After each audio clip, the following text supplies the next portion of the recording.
Just waiting for this to start. I don't know if it's going to start. This is an OBS test. Probably takes a minute to get going. There we go. We are streaming. It looks like we are live. Wow, that's quite a delay. It's got me staring at the screen. So we'll see who comes in here now. This is an OBS test. This is going to be a lost stream. I am going to probably delete this or hide it somewhere on the website. Hey, Doug, what's up? Yeah, I'm trying some new software here, so I don't know if the camera looks better. I'm getting a little confused by the delayed screen I have there on YouTube, so I'm going to pop out the chat here. And yeah. All right. So it looks like it's working. I got people in here. I see a chat. Howdy. CD Horde and Felipe Diaz and Coyote Clone and JP and Joshua Petrie. How are you? Finally making one of these. Nice. Mako. Yes, I'm online. I love that few seconds of me staring blindly into a camera. Yes. John T. Net, I don't know if you were first. It looks like the official Dougie J might have got here. But it's good to see you, John T. Net. Hail, John T. Net. This was not play. Hello, Belinda. Why, thank you. You're looking good as well. That beautiful screaming face from The Expanse. Philip A. Demick, what is up? I have a confession to make. If I could pee diamonds, I'd do it all the time. That'd be painful. Have you ever passed a stone, my friend? It sucks. This is no stream, no careless product of wild imagination. Right. Just finished Maniac. Amazing. Hi, everybody. Hello, MK Ultra. That's the reason I was going to do a Maniac review tonight, but I didn't finish. So be careful, spoilers. I've got 3 more episodes to go. And I'm going to do it tomorrow evening early so y'all can catch it. You starting the camera made me think I just popped the A pill. Is this the worst moment in your life, Mako? Nice. I Joshua Petrie, I'm glad. You know what? A broken clock is right twice a day. I pronounced his name right. Hello. Mecca, what's up? Is my audio doubling? How do I stop that? Oh, I wonder if it's coming in my camera as well. Yeah, there's 2. Oh, yeah, there's 2 audio captures here. Let's see if I could lower one. Check. Okay. Does that sound better? It looks like I have dual audio capture here. It looks like I put that in there twice. That's weird. Check.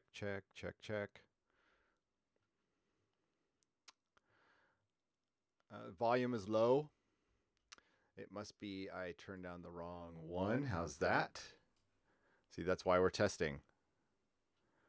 Echo. Is the echo gone?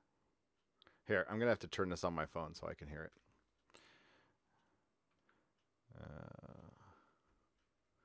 I bet you I just have to... Sorry, folks. Hang on just a second. Yep, that's the problem. That is the problem.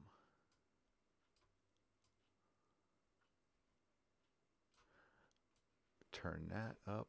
Turn that down. Turn that down. How's that? That must be better now. If we increase the volume,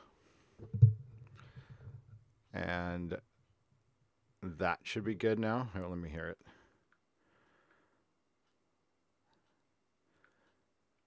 Ah, thumbs up. Good. Yes, no echo. Okay. I know what I did wrong. That's why we test. Brilliant. Yeah, I corrected. What I did was I put in an audio input capture and a mic capture, so they were both capturing the same thing. And I got rid of one. This is like kind of my first time ever playing with OBS software. It's pretty basic. I like it. I like it. So I'll be able to do some in the future, not tonight. Production value. Let's not go crazy. Yeah, what's up, Coyote Clone? So I don't want to ruin all my. I have my story selected for my nooner tomorrow. So tonight we're just gonna chit chat. I'm gonna show you around the room a little bit. I want to talk some woo woo. Definitely want to talk the Sunspot Observatory because the latest excuse they have for that is straight out of the X-Files. It's crazy.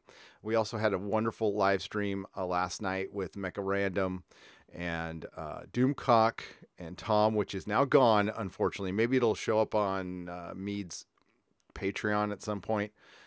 Doomcock sang pretty much all night. He serenaded us. It was pretty good.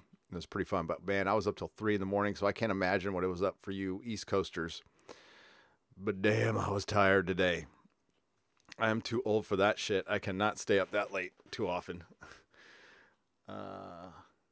Looking for a good audiobook to listen to tonight. Any suggestions? And Belinda's asking MK Ultra. There's so many good ones out there. It depends on what you're into. I mean, you could always listen to The Expanse again, Belinda, with Jefferson Mays. Avasarala.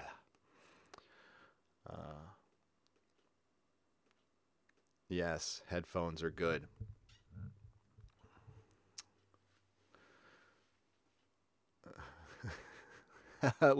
It's going to be an Art Bell episode tonight. Let me get my edibles.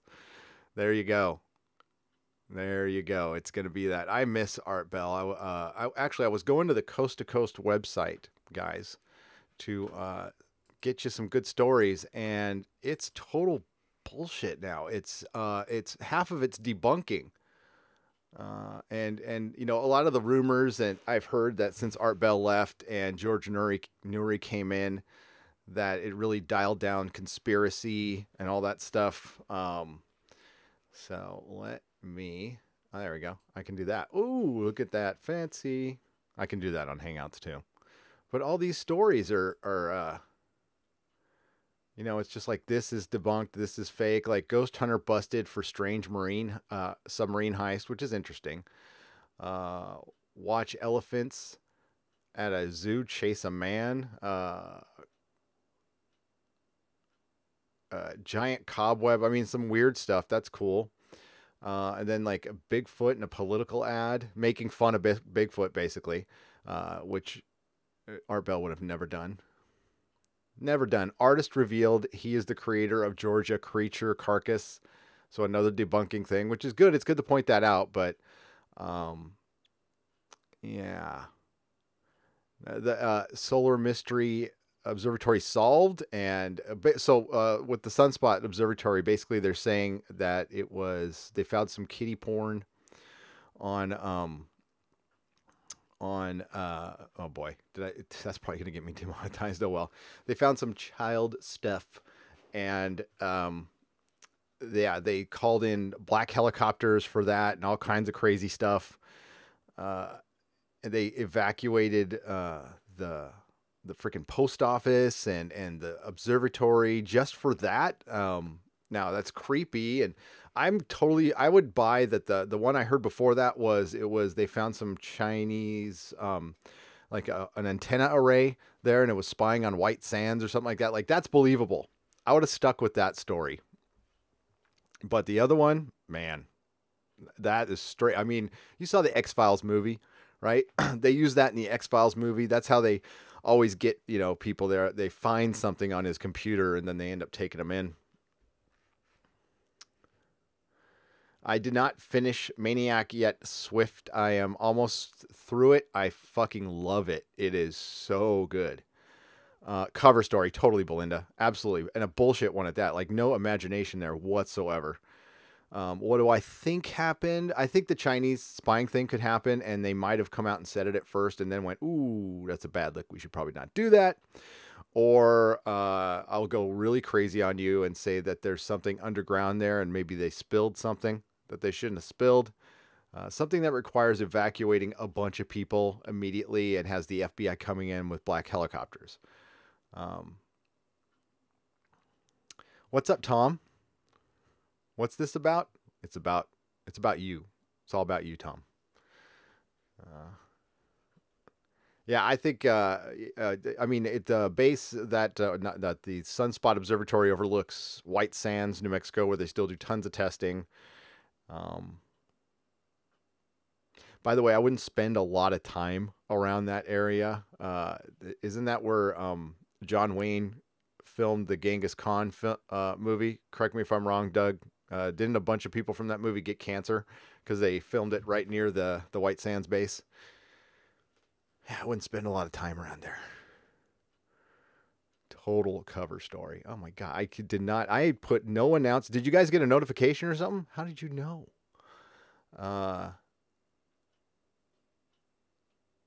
You know, you would think with the OBS software that they put another layer on it. Like all you do is you hit start streaming and it starts, and it's got this weird delay.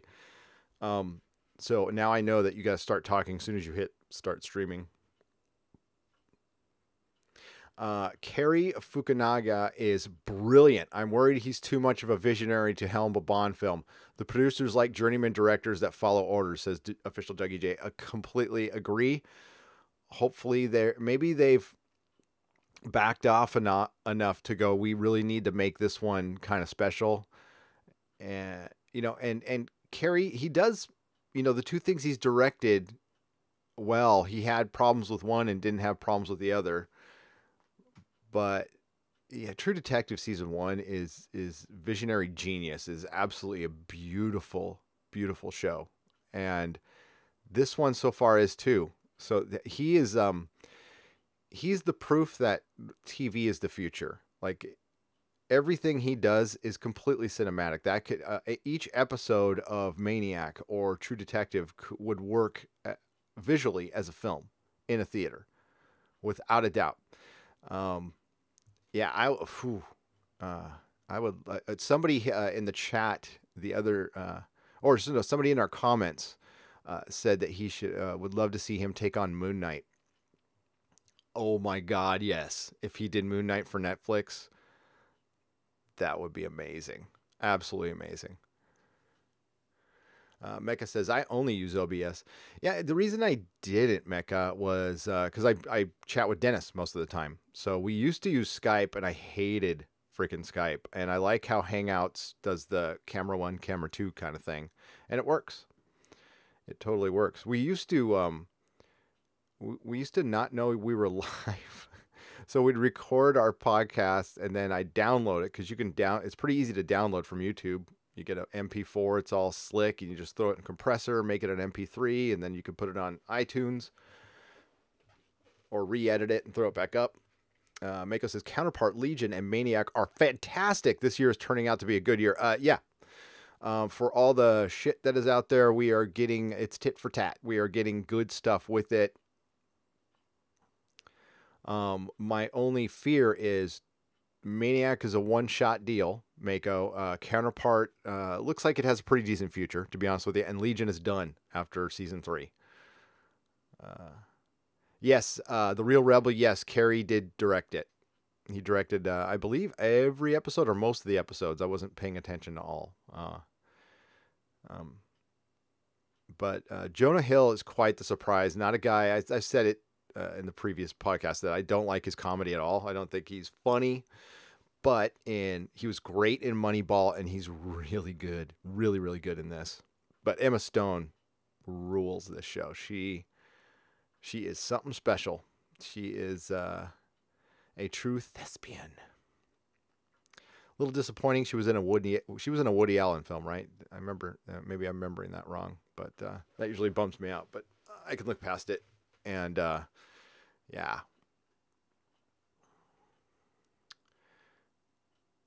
Didn't he like co-write it as well? Did I see that on his IMDb? Yeah, that dude he's gonna own Hollywood in a little while. We're seeing a mega director on his way up. Did anybody watch True Detective season 2? So he gets clowned in that. The writer, I guess the writer of True Detective and Carrie had a falling out. That's why he did not direct season 2. And there's an episode where the two cops go see a director on a set, and it's an Asian director, and he's acting super douchey. And yeah, that's supposed to be Carrie. I thought that was classless. Unless, of course, Carrie signed off on it, then, if you can laugh at yourself, good for you. Emma Stone reminds me of Lauren Bacall for some reason. We were talking about it's Friday night. She during my review. During my review, she acts with every muscle of her face, with every fiber of her being. She like immerses herself into a role. And what Melissa even brought up, Mrs. Nerdrotic, was even when I think it's on Jimmy Fallon when she does the lip syncing thing, she like takes everything super serious. Yes, she likes women. She's a thespian. Yes. I'm bulimic. You mean you can read minds? I was reading earlier, the writer of the original story, Netflix Maniac, was the writer for Mr. Robot. I forgot his name. It's on IMDb. It is, God. Patrick something. Yeah. Was he like in the writer's room for that? I believe it. There's a serious Legion vibe in a lot of this show. I don't know if anybody watches Legion. I think True Detective season 2 was not bad, but season 1 was amazing. Yeah, it wasn't terrible, but yeah, not. I mean, season 1 was you weren't going to hit that, but I'm intrigued for season 3, Felipe. I am very intrigued. I'm going to check it out.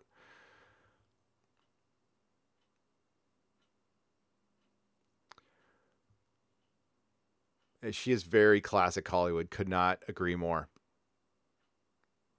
Could not agree more.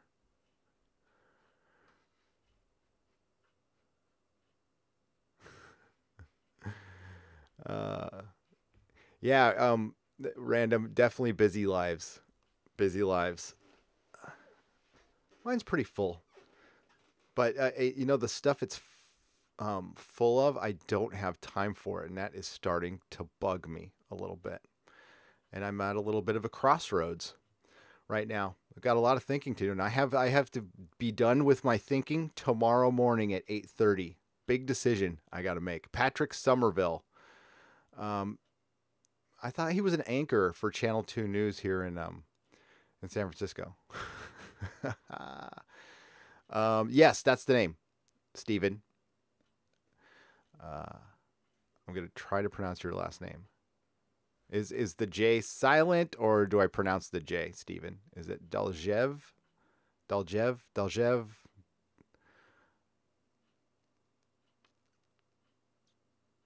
Yes, they are supposedly making a Batgirl show. They are. Problem is, Silhouetted Animator, you know my feelings on the CW. I wish it well. I hope it does well.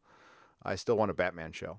Nothing against... Batgirl. I was thinking Batwoman. So they're doing a Batgirl on DC streaming?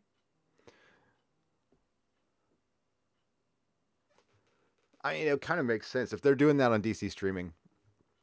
Tom, are you still in here? Did you hear any more on that amazing... or Spider-Man TV show you heard about from Comic Book Cast?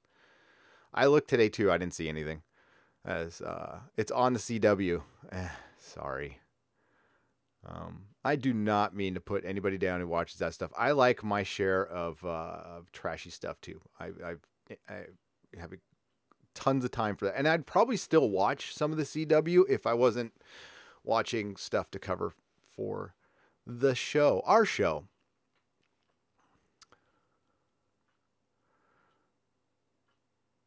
Yeah, I was thinking Batwoman. So they're doing a separate Batgirl for a good. I love Barbara Gordon. I freaking love Barbara Gordon. I love Batgirl. Always one of my all-time favorite characters. Yvonne Craig was like, when I was watching Yvonne Craig on the Batman TV show when I was like 5, that's when I knew I liked women. I mean, I wasn't totally serious. I was 5, so I'm like, that's something I'll probably get to later, but there's something I really like about her. Yeah. Hey, Mike. Yeah, sorry, there's no Maniac review tonight. It'll be tomorrow at, depending on where you are, at 4:30 p.m. Pacific time. Tomorrow, I will do a full season. We can talk about it as long as you want. I want to talk a ton about this show.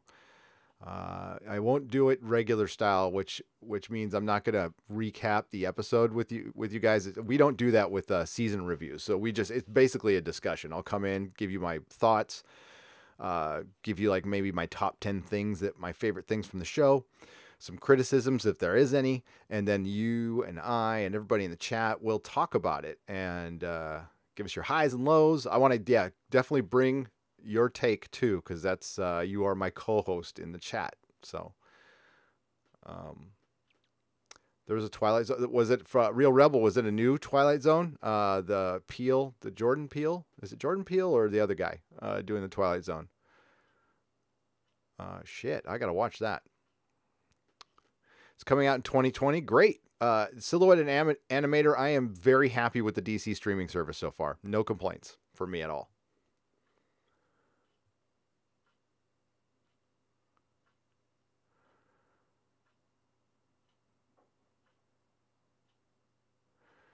Fandom Wire was the main source. Thank you. I will talk about that more tomorrow. Mako says, that's fantastic. Gives me time to watch the entire season at episode 7 now and loving it. Yeah, that's I'm about to start that. Tarka Jedi, g'day. I don't know if you could be my grandfather, CD. Horde. I'm pretty old. Maybe in the chat, yeah.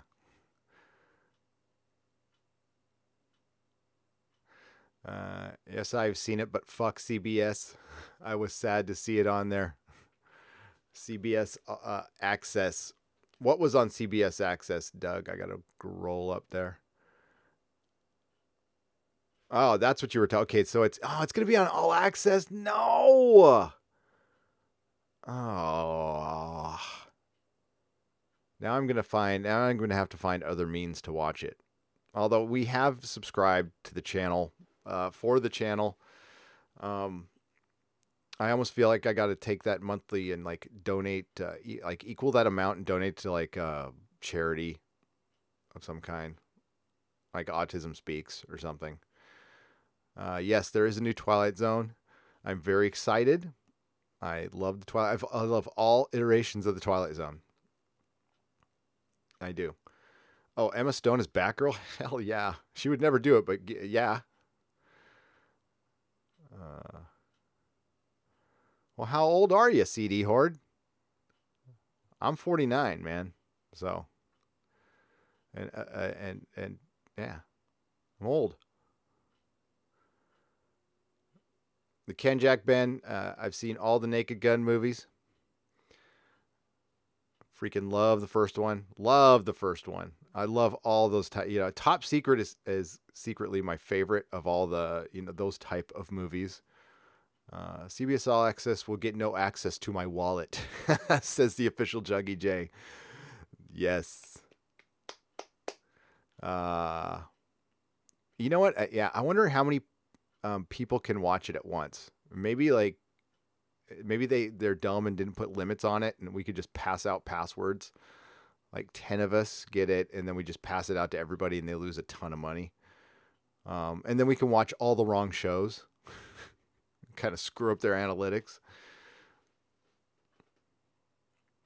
CBS All Access.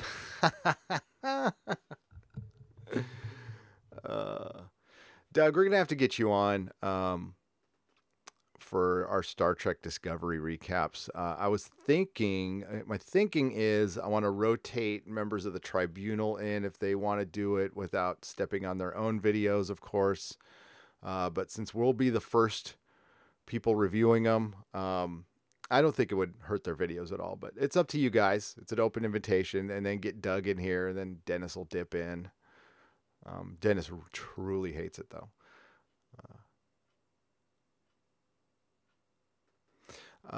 Trust me, if you love smart sci-fi, the first is a show worth binging and reviewing. The sci-fi drama about a quest for space.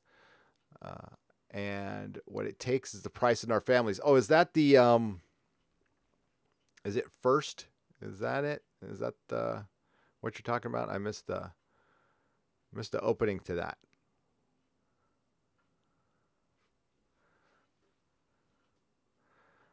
Yes, Police Squad when it was actually on TV. Amy Pascal presents How to Roll $100 Bills, allegedly. Right, Mako? You know you're a good coke addict when you can roll a hundy with one hand. Well, you can roll a J with one hand, but when you can roll a hundy with one hand, you can just whip it out of your pocket and then toot away. You also know you're a good coke fiend when you have like a calloused inside of your nose. Kind of like Hollywood, allegedly. Alyssa Milano got naked in Outer Limits. You can't beat that. Nudity is a lost art. It really is. Very sad. You know what else I really love about Maniac? It didn't feel the need to be ideological of its time, 2018 at all. Like it just felt like a TV show that wanted to tell a story.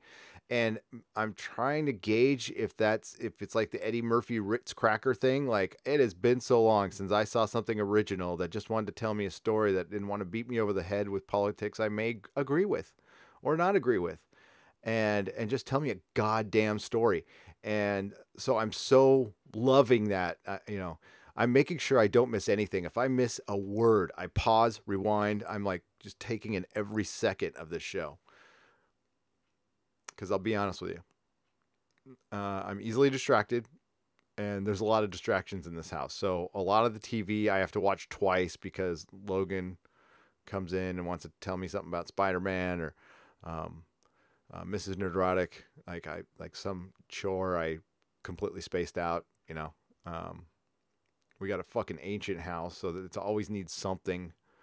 It's yeah, folks, don't buy an old house.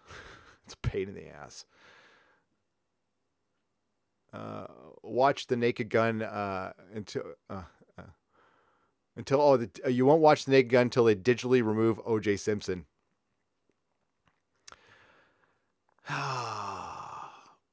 Yeah.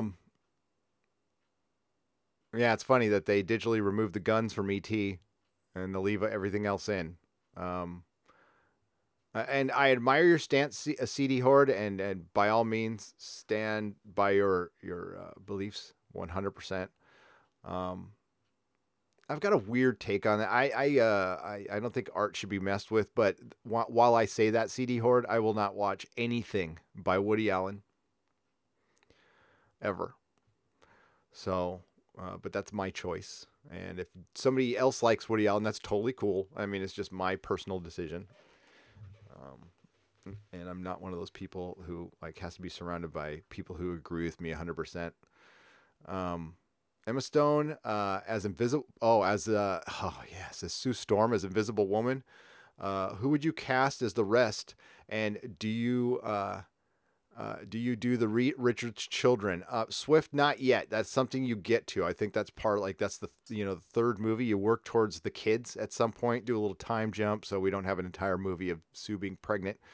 Dennis and I already did our Fantastic Four thing where they get trapped in the negative zone. So they do start out in the 60s. They get trapped in the negative zone. They're only gone for like a couple days their time or maybe a week, and they come back and it's modern times. That you hit me with that. David Tennant as Reed Richards. That's my first choice for that. Second choice would be John Hamm for Reed Richards.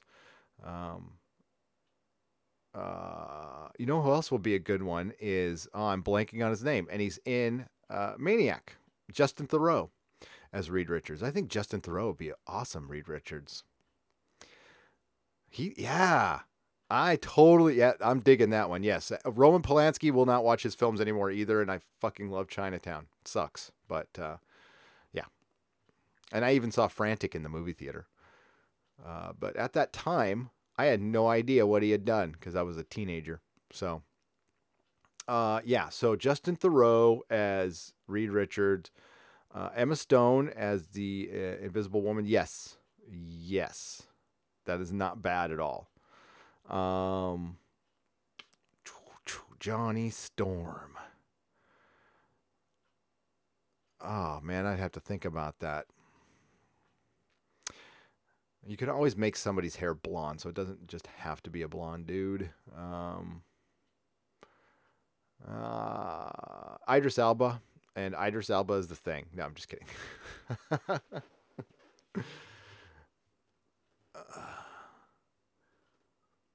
I'd have to think about that. What do you guys think? Matt Smith as Reed is pretty good too. I like that. That's not bad. Ham as Batman is nothing wrong with that either. He straight up looks like Bruce Wayne, and he's got that square jaw. You just throw, he could yoke up, add about 30 pounds of muscle weight, which you can do very easily and fast in this modern era, and have a fully established Batman with a Batcave and a Batmobile, and Robin's not dead, he's alive.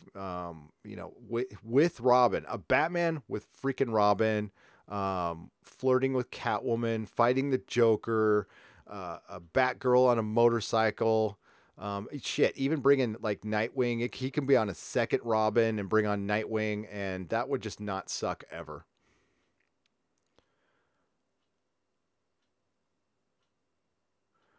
That would not suck ever. You just think about all these normies out there who, unless you've watched Batman the Animated Series, you haven't seen the I think most people now, the windows through Arkham Asylum, which is a great window to see Batman through, to be honest with you. And you see how full his universe is. Good night, Mecha Random. It's good to see you. Cheers. I had fun last night. Still feeling it a little bit.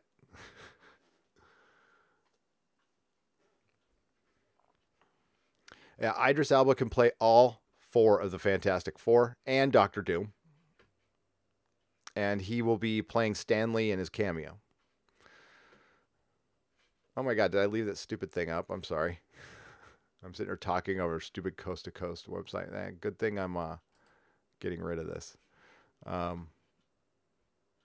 I kind of like this. I can put videos up. Hang on. Let's see if I can do that. Oh, look at that. Nerdrotic. And it's on a loop. And if I go and I look, I'm going to add something else. I want to add a file. Let's add the Patreon video, even though it's old.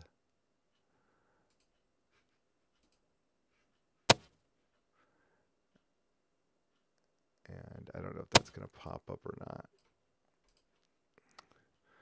There we go. Isn't that cool? And then we can just run the Patreon thing to the side. Yep. Oh, you said, oh, I'm not taking off. Oh, sorry. Well, good. I'm glad. I want you to stay. Yeah. So I'm just playing with the OBS software. So, what was I, okay, I was listening to random stream yesterday at work. And work is work. It's a wonderful job. Very grateful to have a job. But there's some big changes coming tomorrow, and I don't want to do it. They're asking me to do something different, and I don't want to do it. And life is full of choices. I could just leave. Yes, I got it on a loop. So yeah, got to work on that one decision, but I'd want to put it off for now and talk to you wonderful people. But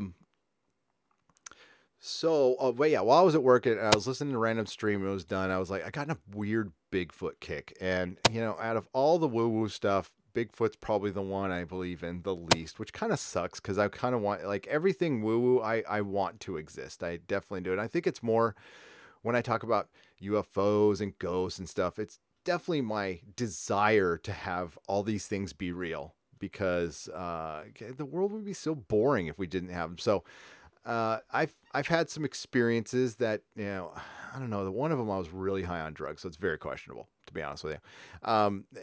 But the other ones I haven't, and I've also talked to some like my relatives, my ex-father-in-law, who was a pilot, had some great fucking UFO stories, mostly on radar, but he definitely saw some stuff. And, these are legit people. Like, my uncle was like a legit government dude who's like, they're real.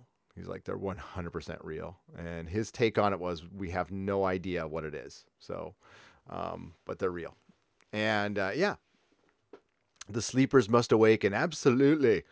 But Bigfoot is, as time goes on, it's harder to buy. I completely believed it when I was a kid, up until maybe 20 years ago. But now I'm like, we would have caught something by now. And I'm up here near Bigfoot country. There is stuff out there that's weird and legit. Now, it could be an animal. I don't know. I don't know if I can share it. I'll try. I don't know if you guys have seen it or not. You probably have. It's got 1 million freaking hits, but it's an old video. It is. Let me get rid of this media source here. No, I don't want to get rid of that.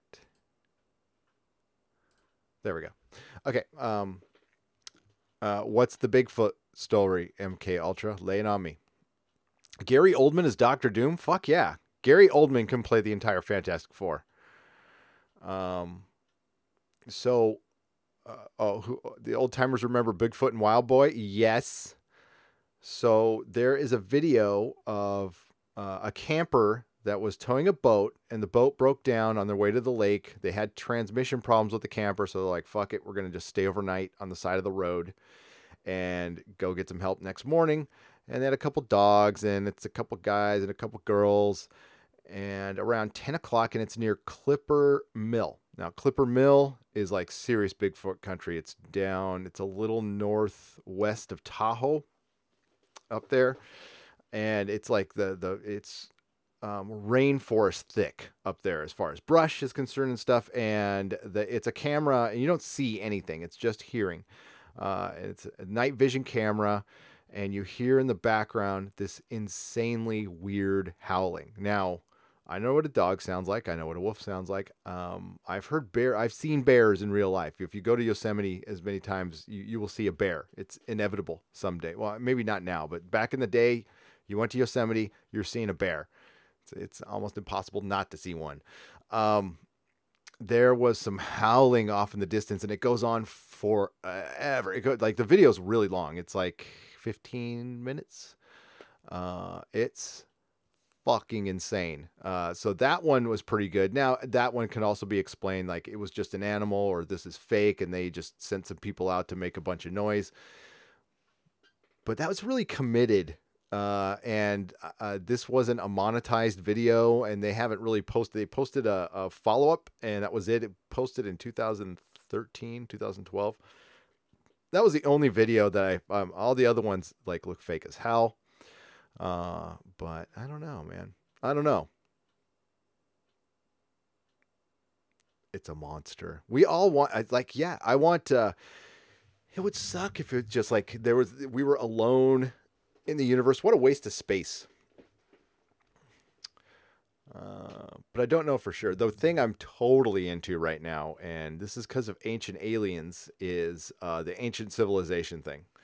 I'm pretty convinced on that one. There's a lot of really cool evidence that there was a really advanced culture prior to a cataclysm that happened 9,500 years ago, or actually two cataclysms that were about 1,000 years apart, and a civilization that was not like ours advanced, but advanced, maybe we'll say Roman advanced, maybe a little more advanced than the Romans.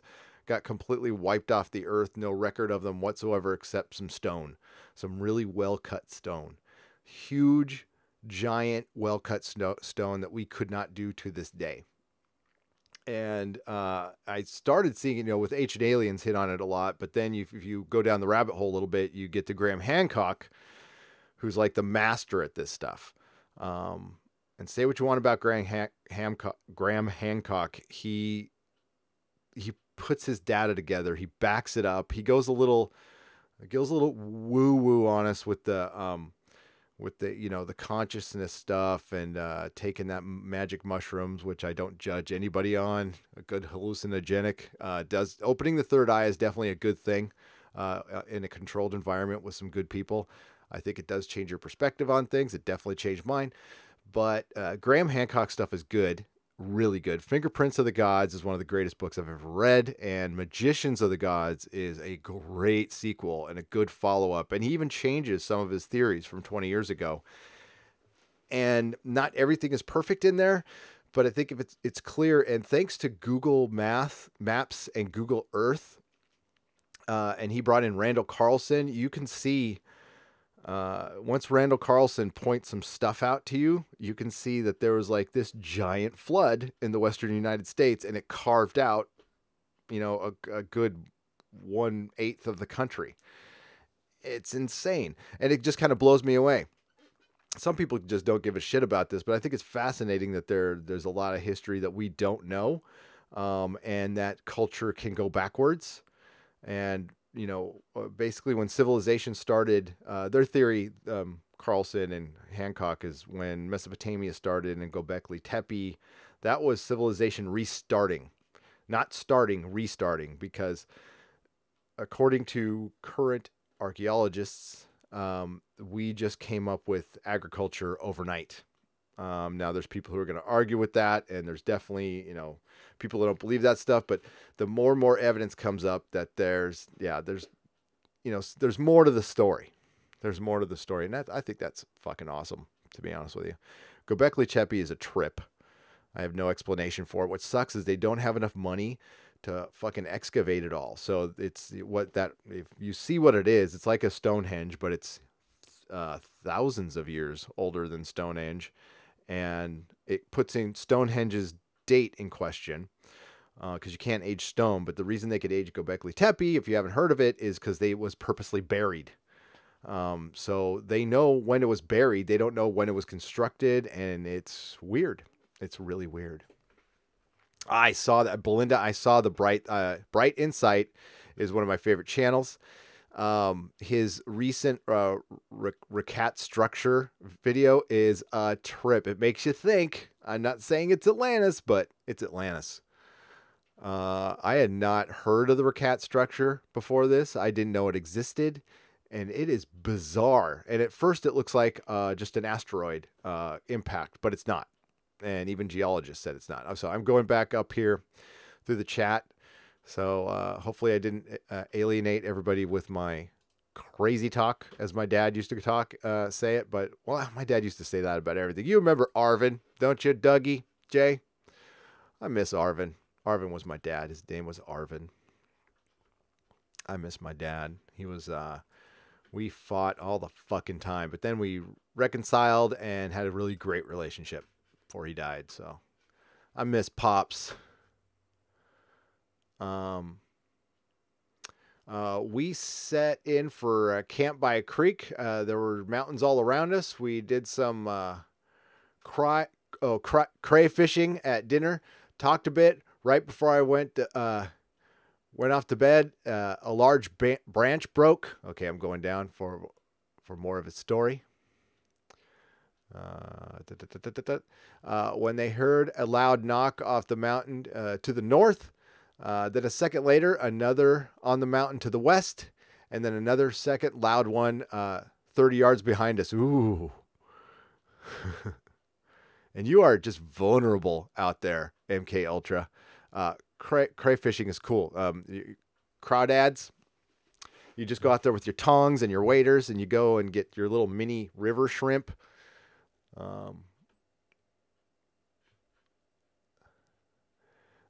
If we ever had Bigfoot here in Australia, the Aboriginals did them in long ago. The Aboriginals in Australia are freaking ancient, like ancient. And in Australia, you have a couple of big rocks there that they believe has some hieroglyphics that some pre-dynasty Egyptians had actually gone to Australia, made contact, and died there. Made contact with the Aboriginals. That was on Ancient Aliens. That's a trip. Let's see if we can get the rest of MK Ultra's story here. So you guys, everybody here caught up on the Raquette structure. The next day we hiked the canyon and would repeatedly enter the area extremely foul odors for miles. Oh, that's the one thing that goes with them, is it smells horrible. You know, they always equate the Bigfoot hunters to, like, gorillas in the mist. It took them 60 years to discover the gorillas. They knew they were there. They'd heard about them, but it took them 60 years from the rumor to the actual discovery. And in an old Art Bell episode I was listening to, the whole Bigfoot thing, the serious Bigfoot research just started in 58. So we're right about at the time where we're either going to prove it or not if you're basing it on the gorilla theory. I'm not saying that. That's just what I heard. Okay, let's go to the Raquette structure. And I don't know, this thing is huge. I don't know how. I've never heard of this. Yeah, I mean, like, what the hell? And it's probably because it's in the middle of nowhere.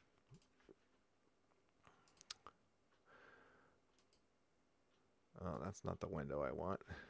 Here, let's do this. Let's do this. I'm so glad I'm working these kinks out. And believe it or not, I'm not going to repeat any of this tomorrow on the Nooner. We got nerd stuff to talk about. Okay, so let's go. Okay, so this thing, what the fuck? Okay, there's a lot of color correction going on here. That's not what it really looks like. The one on the top left, this one right here is what it looks like.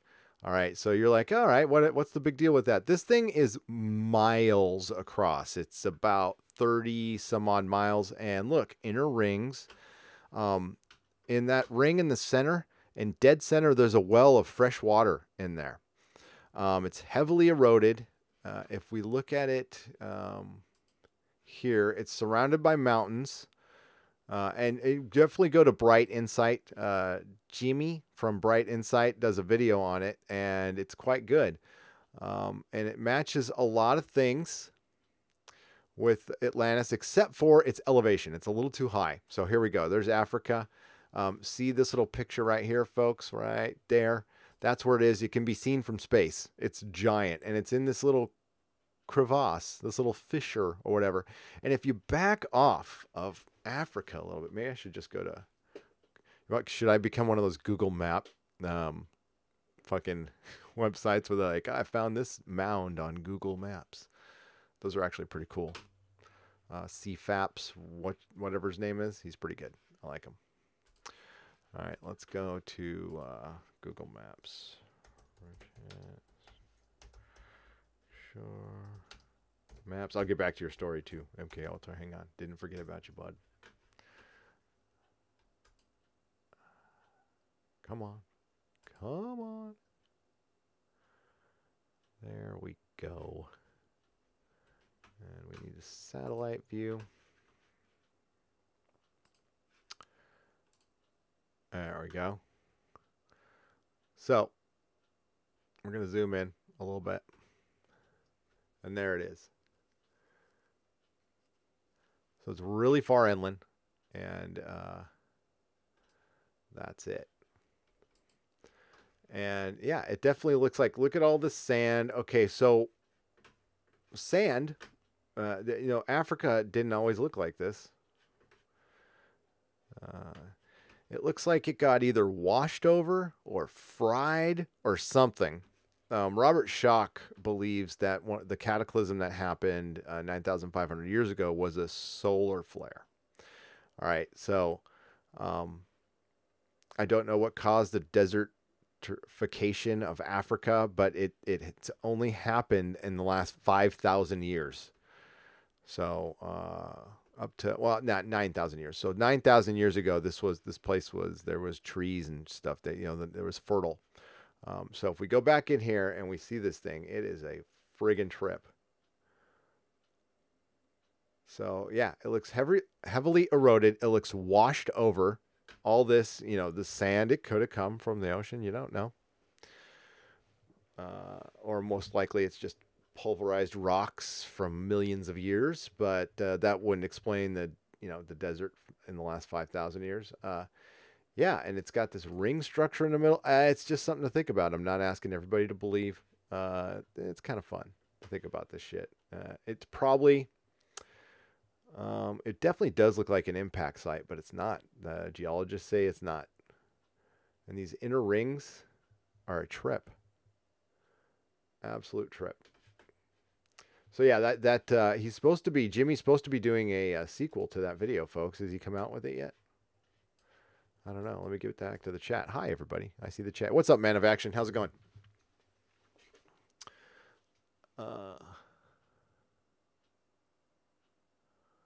Okay, so yeah, this went on for an hour, and I actively pursued whatever it was knocking near us, but it always stayed far enough away that we couldn't see it. So maybe you were near something and it wanted you away from there. Supposedly, the big feet build nests, like little structures to sleep in. So maybe you were near one of those. I don't know. I know I'd get the fuck out of there. And MK Ultra, have you ever listened to David Paulides, the missing 411 guy? Those are some creepy stories. You are correct, Mako. If we died off tomorrow, everything, buildings, roads, bridges, would disappear in 50 to 400 years. The only thing that would remain are marble things and stone. You're absolutely right. And that's if just the weather is normal, like there isn't a cataclysm. The thing that really stands out to me is Pumapunka, Easter Island, Baalbek, all these giant stones that are precisely cut are in sediment and like feet of sediment. So much shit is buried. The Osirion in Egypt is buried, like completely buried. They keep finding stuff under the sand. There's a bunch of pyramids that look like they've been leveled, and they keep on saying they were quarried, and they could have been, but there's a couple that look like they straight up exploded. There's these insane tunnels cut into solid rock. And what did they cut it with? They couldn't have cut it with bronze tools. Quartz is harder than bronze. So there's a lot of weird things. They're finding more and more of these tunnels every year. They're finding more. There's a ton of them in Turkey. There's one tunnel system in Turkey that can hold like 20,000 people comfortably. They had livestock areas, and they said they dug it in stone to escape their enemies. It looked like they were scared of more than that to me. I think something really bad happened to end the Ice Age. I think something bad started the Ice Age, and I think something ended it, and then it started up really quick again for another 1,000 years, and then it ended abruptly. From the ice core samples in Iceland now, it is said that in one day at the end of the Ice Age, the oceans rose 30 feet in one day. San Francisco would be underwater. My house wouldn't, though. That's all I'm thinking about. Noah. Yes, the times of Noah. The Coyote, they being Randall Carlson and Graham Hancock, have very interesting theory why this doesn't get brought up. And it's double layered. Besides the fact that, archaeology isn't, it is a study, but it is not like a science in the sense of other, things. And it's a lot of it is just guesswork, and we respect our archaeologists. They go to school, they do a lot of good work. Fucking Indiana Jones. Come on, props. We love archaeologists, but they're wrong sometimes. And, they only know what they get out of dirt. And you got to have especially with the archaeology, it'd probably be really good to have a geology degree along with that. And that's where Robert Schock comes in, and he's pretty brilliant. So, and he's the one who pointed out the Sphinx enclosure is a lot older than we think it is, based on its water erosion as opposed to wind. And he explains it pretty clearly. And I remember that special. I watched that, The Mystery of the Sphinx, that was narrated by Charlton Heston, and I watched it. I remember it vividly. And John Anthony West was with them. Rest in peace, sir. You did great work. Thank you for your work. We'll miss you. Donner Lake is the strangest place I have ever been by a long shot. Why is it strange? You mean by the Donner Pass? That Donner Lake? Is it? Yeah, is it near the Donner Pass? I know it. My wife was just like near there today. The woods here in California can be pretty freaking creepy. I spent a lot of time in Yosemite. I used to go to Yosemite all the time in the summer. And that is, oh God, I made the mistake a couple times of walking out at night, got really drunk. I was 14 and I got fucking lost. And I just, there was one point I got so lost. I met this girl. We had to sneak out of our tents because we were 14, right? So we met after midnight. We met at the men's bathroom by the little town there in Tuolumne. No, I forgot the name of the town inside of Yosemite. And yeah, we went and made out and did all that stuff. And then I had to go back and I got fucking lost. So I just stopped where I was, found a nice big rock to lay on and fell asleep. Good thing I was completely drunk, or I would have been aware of my surroundings and probably been scared shitless, but I wasn't because I was just fucking hammered. And I'm like, oh, fucking bear comes, I'll kick his fucking ass. Fucking bear. You know, and of course I was 14 and drunk, so that means I had like a beer and a half. Woke up and found my tent. But I'll never forget that girl I was with. Went and met her later and found out her dad was a judge in Tustin, California, and he had one of those, before ironic t-shirts were cool, he had the ironic t-shirt of all ironic t-shirts, which just said hang 'em all. I was like, hello, sir. I just made out with your daughter last night. No, I did not.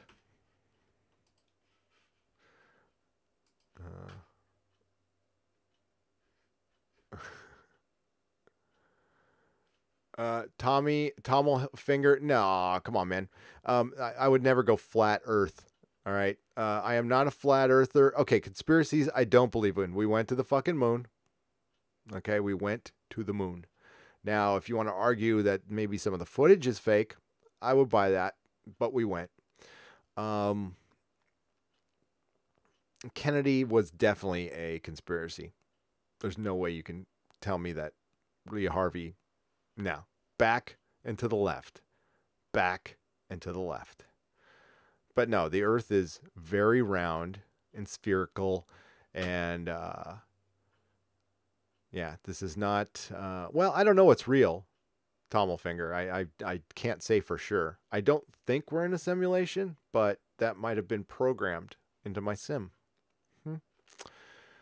Hi, Mary, are you in here? Did I miss you? Where's Madam Wrench? Let's give it up for my fabulous wrenches, by the way. Mary Ashmead, Jody, Mako. These are also our patrons. We have a Patreon. You saw the video. We give you stuff. It's pretty cool. If you can afford it, there's a little buck a day.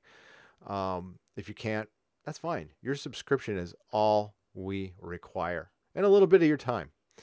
And we do appreciate feedback, good and bad. If you have a criticism, criticize away. You know, if you want to tell me I have a face you would like to punch, that's fine. Just follow it up with why, you know.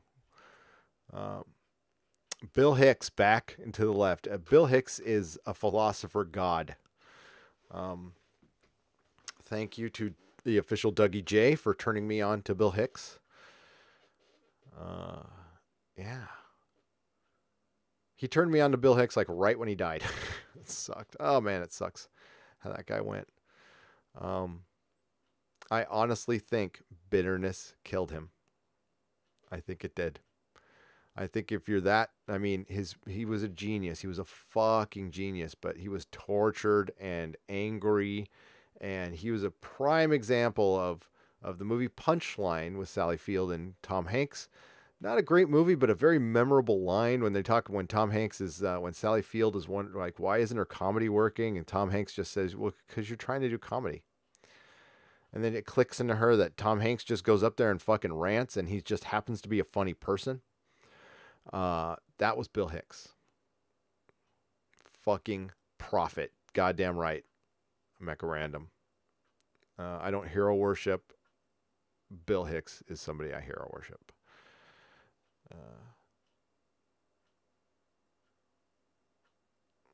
MK Alex Jones. Oh, Alex Jones. Love or hate Alex Jones. People getting kicked off and silenced is something I got a problem with, but it's a private company. They can do what they want. I understand that. I do understand that. That's why it's good to have your own website as backup. That's why we do it here. We've got, not that we're going to say anything. Hopefully, if they kick us off for something controversial, like I didn't like an episode of Legion or something like that, then things are probably getting pretty bad. But just in case, we do have nerdrotic.com. For all the people who still use iTunes or any kind of just listen to the podcast part, that's why the website's there. It's to feed the podcast. So it's basically a mirror of the YouTube channel. We have all our YouTube videos up, just brief descriptions. There's no news or anything. But you can like see our entire backlog is not on the YouTube channel. It is on the website. You can go, if you dig hard enough, you can find our very first podcast that Dennis and I recorded in a Starbucks at West Portal on January 7th, 2014. Yes, we've actually been at this for quite some time. We're coming up on our 5-year anniversary, and it's been fun. And the cool thing is, like, on our 5-year anniversary, we'll have, it'll be like almost our 1 year of anniversary of people actually listening. We had 4 years of practice. Oh,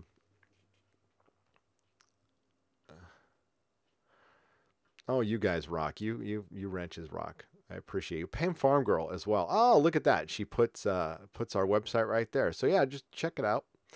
And again, if you see us disappear, that's where we'll go. But YouTube is our priority. It used to not be, but it just became our priority. I listen. I don't want to go way down the Alex Jones road. I know he pisses some people off.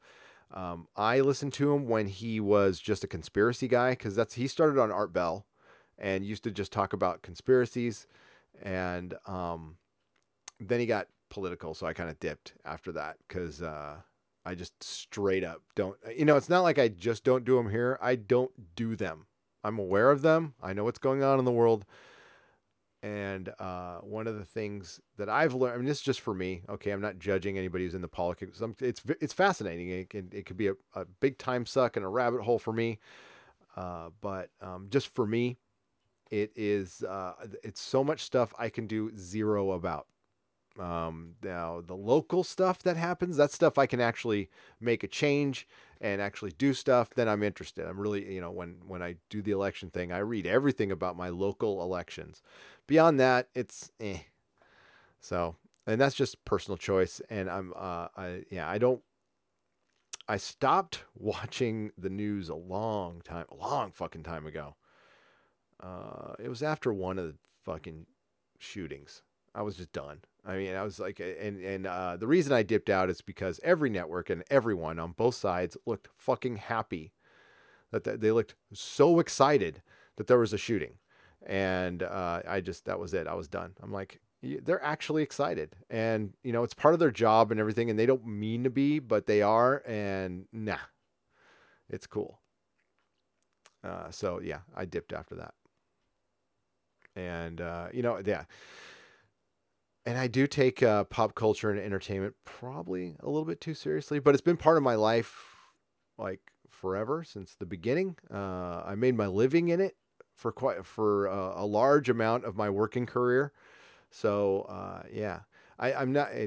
When you're 49 and you're still getting action figures, and you. I think I might have questioned it one year during my midlife crisis at the age of 42, but I never. Not beyond that. I don't care what. People come into this office and I get looks. Now, most people are like, "Wow, that's cool," but some people are like, "Oh, cool," and then they ask Melissa, like, "Are you cool with that?" And then she says yes. Um,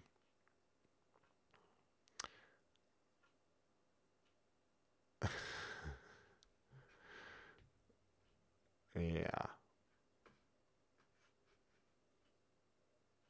Yeah, he did have a lot of Sam Kinnicisms. I miss saying, God damn, the world is just not as good without him, man. Oh, there's 76. Can I count? Here, I didn't even know. I wasn't even paying attention. There is a lot of people in here. I thank you for spending your time. Me babbling. I will get back to talking to you because that's what this is all about. There we go. There's my live dashboard. Oh, there it is right there. It tells me everything. Yeah, Mecca, Mecca and Tom, I'm probably going to have a couple of OBS questions for you. But I think I'm pretty much getting it. Yeah, it works great, folks. If you're thinking about YouTube, this is pretty good. It's pretty easy. You set up the encoding, you go and hit start, and it goes.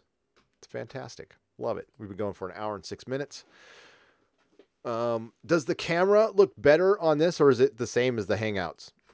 Guys, what's your takeaway on that? Because I'm using this is actually a 4K camera, but they don't broadcast in 4K, so I've got it set to 1080p.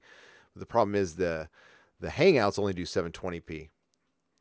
Show us some OBS fire. I mean, I can't. I mean, I can show you a couple things. I mean, like they're gonna be lame, dude. It's just what I saw earlier. No, we don't want to do that. No, we don't want to do that. There. Ooh, fireworks. Look at that. That is my logo. There we go. We can make this a little, oh wait. Can I make this bigger?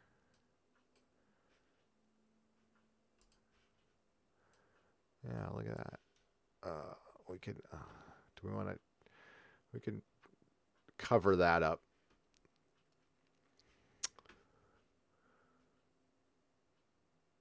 What would be the alternative? Some sort of proper adult lifestyle? Nope.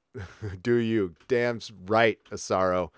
I gave it a shot. When I was in my late 20s, I gave the normie lifestyle a good run, and it's just not for me. And that's cool. Yeah, I can't do it. I try. That's why I feel so comfortable with you guys in the chat and just talking to you people and in comic shops and amongst nerds. That's why Mrs. Nerdrotic went to some hoity-toity like party, and it's like I don't go to those things. I don't feel comfortable in them. It's probably a little neurotic, but I just go there and I don't drink, and I just feel completely out of place. And then that whole like, hey, what do you do for a living? And it's like that's not the most important thing. I have not binged through Maniac all the way through, Jasper. I've done a partial binge. I have got 3 episodes to go. I will be doing a full review tomorrow night at 4:30 p.m. Pacific time, 7:30 p.m. Eastern, and I am loving it, Jasper. I'm a little softer on stuff that really is visually stunning. So I will be a little nicer to shows if they make some weird story decisions. Like Alter Carbon is a great example of a really pretty show that mesmerized me so much. And if I don't think about that ending too much, I'm completely cool with it. If I start thinking about that ending, I go, no. But I mean, I dug it. I thought it was really cool. Yeah, Coyote, I am surrounded. Yes. I have commie liberal family members and Trump voting family members, and that's fine. That's as political as I'll get here. Yeah, it's I live in San Francisco, Coyote. It's all right. I'm mostly okay here, except for all the poop in the streets, and they tax the living shit out of me. But that's whatever. Um, Mute the logo. No, I'm gonna keep it going, Mako. I want to mesmerize you. Yeah, no, I should probably mute it. No, Apple Crow, you did not miss the season 1 review. I'm doing it tomorrow night because I didn't finish, so that's why I'm doing my OBS test. I was actually going to take today off from streaming. I talked to my patrons this morning. Some of you are in here, and that was a lot of fun. That's another thing you get from Patreon is every other Sunday, but it's kind of turning into every Sunday morning. We have a Sunday morning chat. Will do, Belinda. Will do. Maybe that's something I might want to save for the nooner. We'll see. I can do it right now. I got time. Talk amongst yourselves, please. Going to check my Twitter.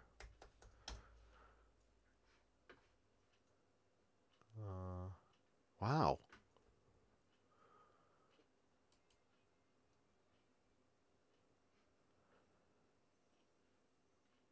Okay, sorry. I'm going to my messages here. Oh, sorry, Mecca. I just reading your message right now. Mecca, I'll get to that in a sec.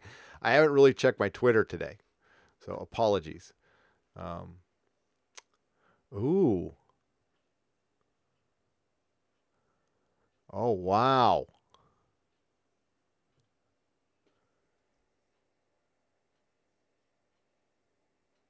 I am totally going to save this for the nooner. What I can say, Belinda is fucking awesome. I will start out with that.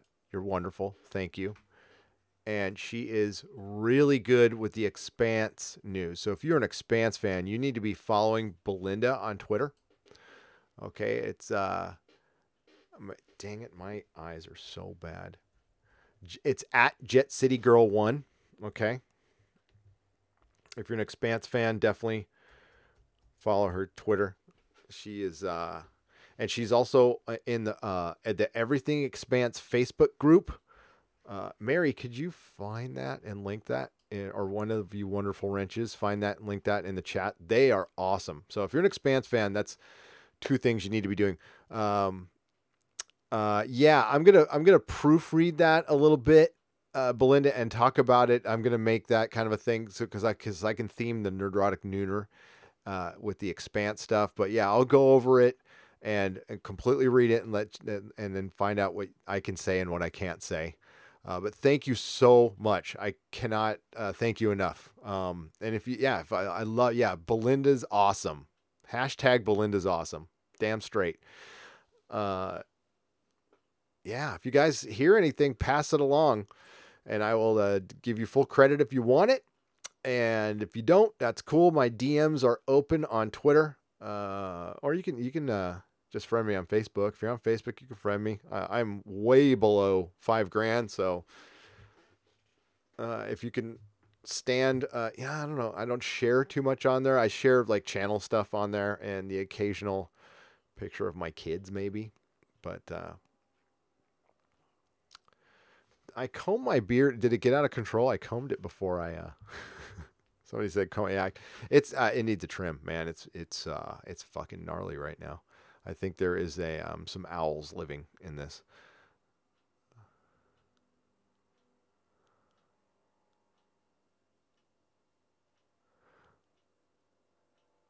There's also the closed Expanse group, which is at the Expanse Alley.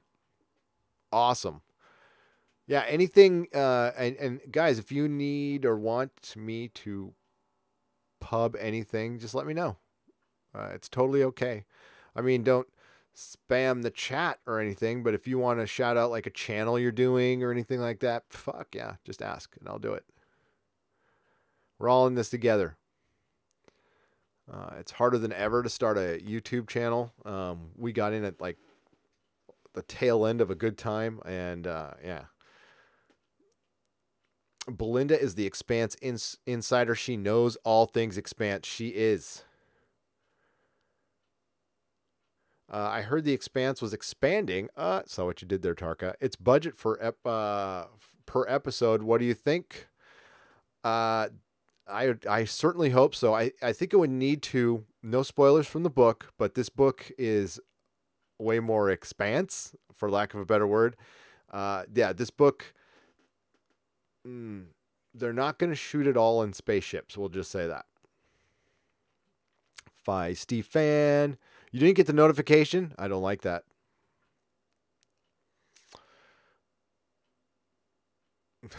T Expanse is expanding. Says Von Spam. Von Spam? Show me your papers, Von Spam. So, who here was at the stream last night? Who heard it? I know Mecca was there. Mary was there. Pan, you were there, right? Movie Fanobi, what is up? It's past your bedtime. Doomcock has such a great singing voice. He was taking requests. It was awesome. Tom, you should totally put that on your Patreon or something. Cut it up a little bit, or I'm not telling you what to do, buddy, but I don't know if you went back and listened. I had so much fun. That was so much fun. I was all tired when we ended, and when we ended, I was up for another hour and a half just from laughing and shit. It was such a blast. So thanks for having me on again, Tom. You're awesome, dude. Warehouse 13 was great. You didn't get any sleep either. Yeah, I was just freaking wired after that. So I started, that's what got my head on the woo-woo. I was listening to Rocky Horror and reading some Graham Hancock before I went to bed. Yeah, Fanobi's here. Fanobi was killing it in the Patreon chat. You're funny. You're funny, movie Fanobi. Oh, you were at EVS's? Case. That's all right. We like Uncle Ethan here. So we are friends of Uncle Ethan. I actually been on a stream with him on ILC. Really cool dude. Amazing artist. Wow. Really fucking amazing artist.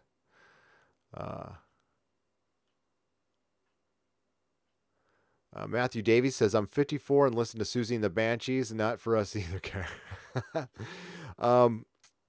I love Susie and the Banshees. Sue is another. Matthew was, I'm sure you felt the same way. Major crush on Susie Sue. I think Amazon has the chops to help the Expanse fulfill its destiny as the new Trek. STD is derailed Trek, and I don't want to hate them. Okay, I hate STD. Yeah, this isn't a desire to hate Star Trek. I'm right there with you, Tarka Jedi. No, this is out of love. If I didn't care, if it was just bad, I wouldn't talk about it.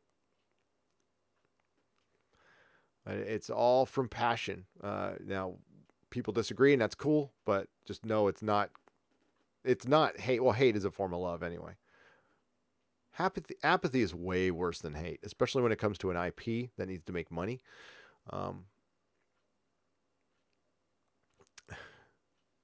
Nerdrotic Necromancy, I used a big word in my title. I'm so proud of myself. And folks, the word of the week is necromancy.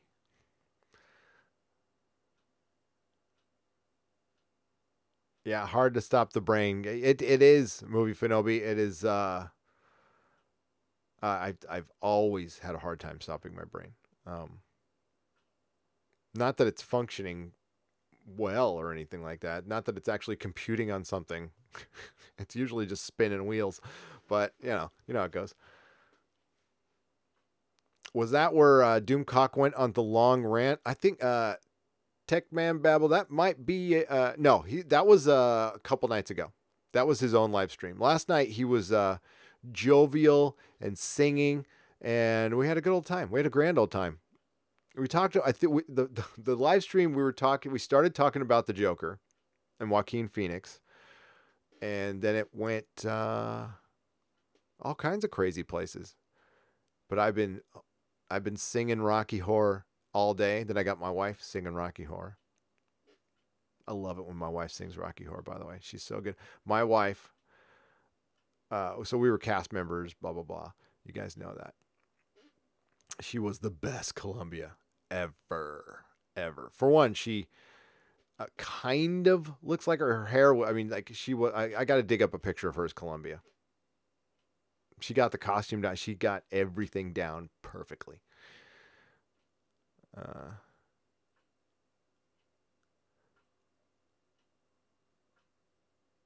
Yeah, I totally agree, Apple Crow. Can't fault somebody for saying they're entertained by Discovery.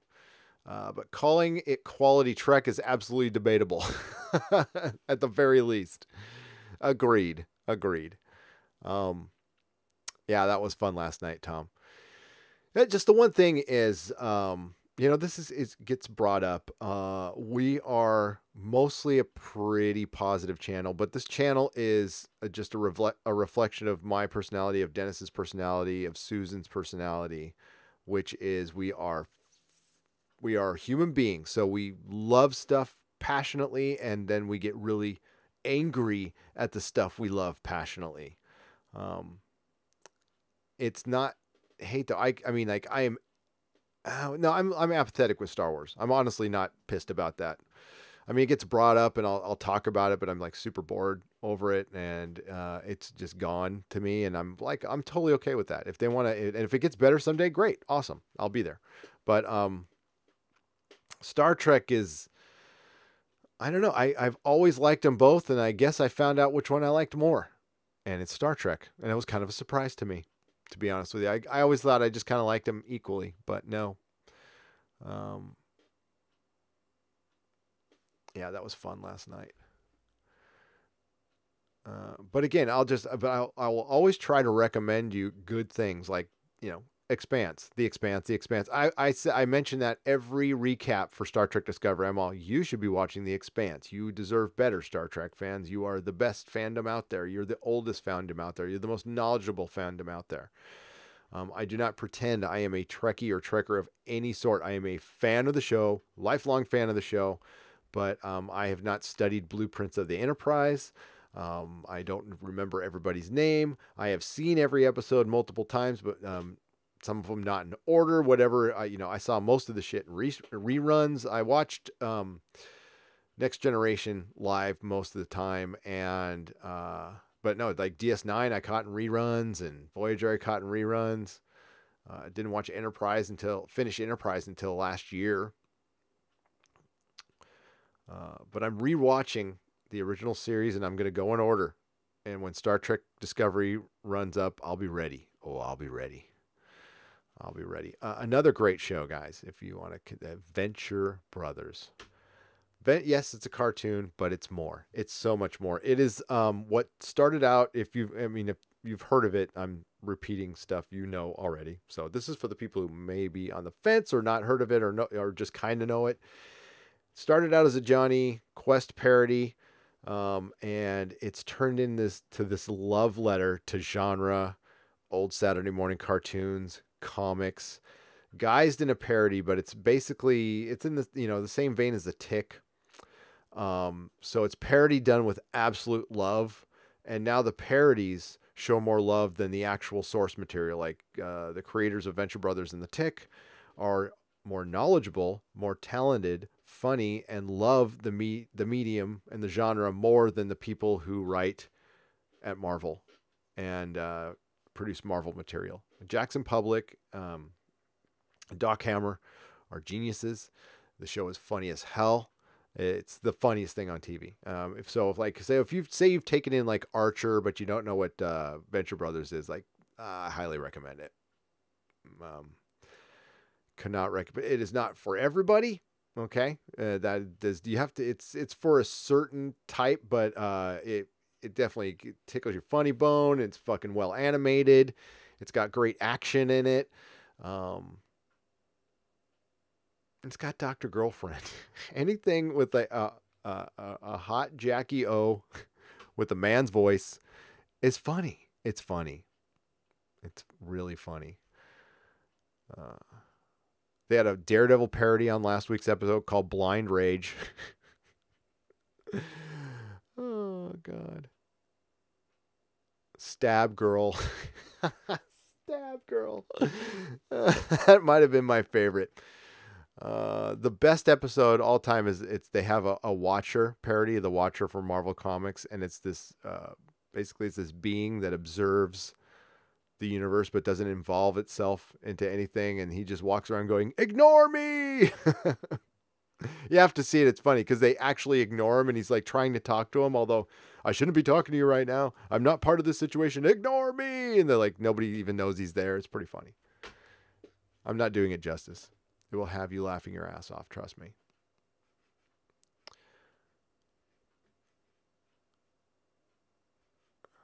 Thundar the Barbarian. Hell yeah. I'm surprised they haven't screwed that one up yet, Coyote. Where's the remake of that? Where they're going to come out with Thundar and it'll be a stick figure holding a stick, wanting to make friends with like a bunny or something. I don't know.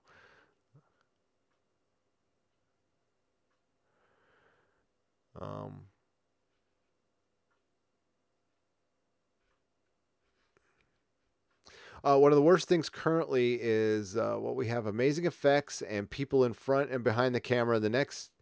But next to nothing invested on matching them with interesting stories. Agreed. What's the most mesmerizing thing about The Expanse is it's the characters and the story. For one, season 1 like hits the ground running. It's these 5 people who are just thrown together by just wrong place at the wrong time, period. And they're on the run.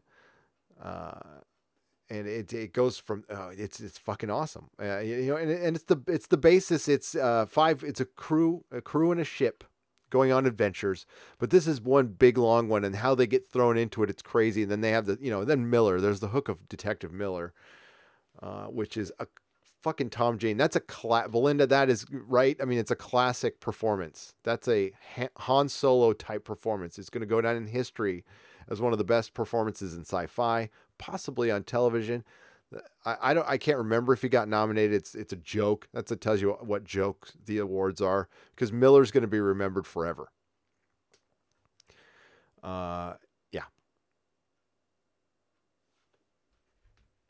I mean, I love me some Tom Jane. Love him in a lot of fucking movies.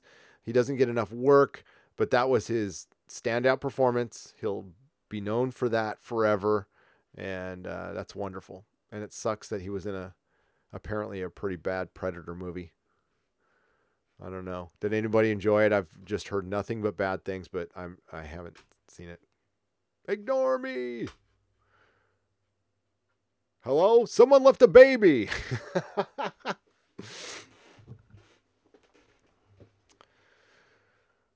You're right. You're right, Real Rebel. You're right. The Orville is the new Star Trek. The Orville is hopeful. Hopefully not hurt by Disney. Agreed, Swift. The Orville is wonderful. I cannot wait to cover every episode of that, to cleanse the palate from Star Trek. And it gets we are going to be covering the Star Trek short. So when the first one drops, which is in a few days, we're covering Star Trek again. It's on. Yeah, Jane killed it, Jesse, for sure. Like, that was fucking awesome. It was brilliant. Emma Stone has won an Oscar, and I'm sure it was a well-deserved. I still got to see 1922, Jasper. So many people have been telling me I got to see that. Tom Jane was amazing as Miller. I was so sad season 2 didn't get any noms for anything. Yeah, what a joke. Belinda, that tells you what a joke it is. Period. And it was just because it was buried on Sci-Fi. It's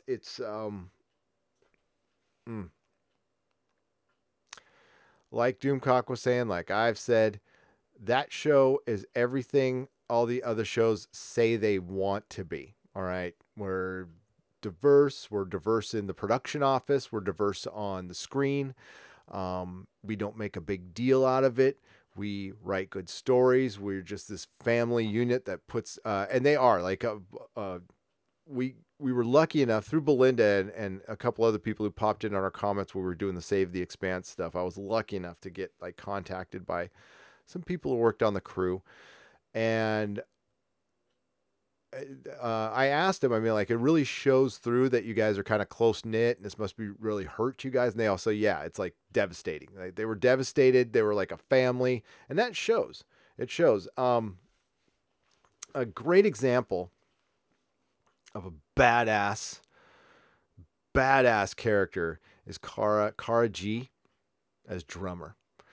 I was shocked when I watched the special features of the season 3 Blu-ray, and you hear her, and I had never heard her interviewed before, and the way she gets her voice deep, she even says, she's like, I don't know where it came from. It just came from the character, and she sounds nothing like she does on screen, and it really makes her fucking badass and different, and you almost don't recognize her when she's being interviewed, and like, that is brilliant. That's acting, that's getting into your role, and it's badass. So yeah, love Drummer. I thought Drummer was the MVP of season 3 personally.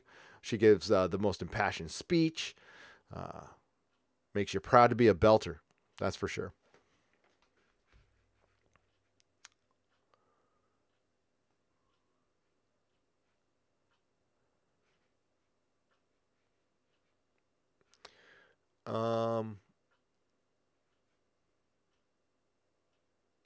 Paulie Simeon says the Predator needed to shine after the debacle of the Predators.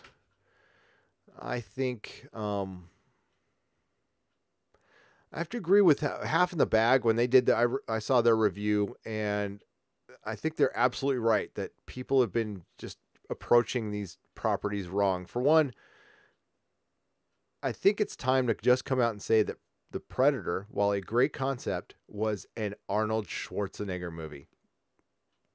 That's it. I mean, the other ones are kind of good, but it's not the Predator that can carry a movie. It's Arnold Schwarzenegger versus the Predator what carried that movie. It's a very simple story, and that's where you should keep it. And you know, I'll tell you exactly how I think the Predator would have worked. And it's kind of my answer for everything. It's kind of the Idris Elba of everything, but you get a yoked up Tom Hardy, get like 5 or 6 wrestlers. You can get some female wrestlers. You get 5 or 6 hulking badasses.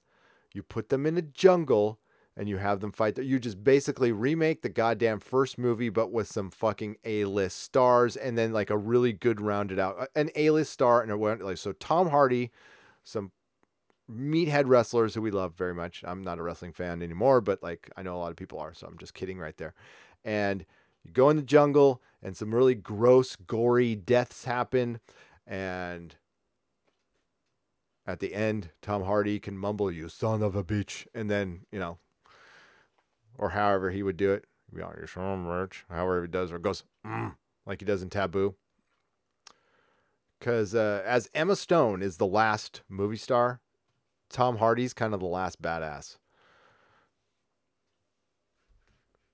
Which I never saw that coming, man. Yeah, you know, the guy from Star Trek getting all yoked up and tattooed and kind of like Mickey Rourke, except not as fucked up in the head.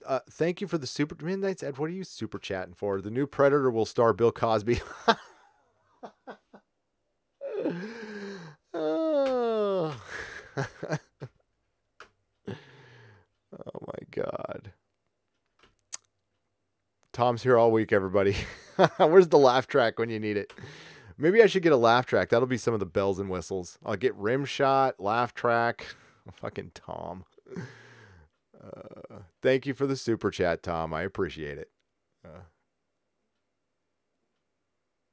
October 4th is the first short trek. It is. And thankfully, Mako, it's short. But it doesn't have Michael Burnham, so.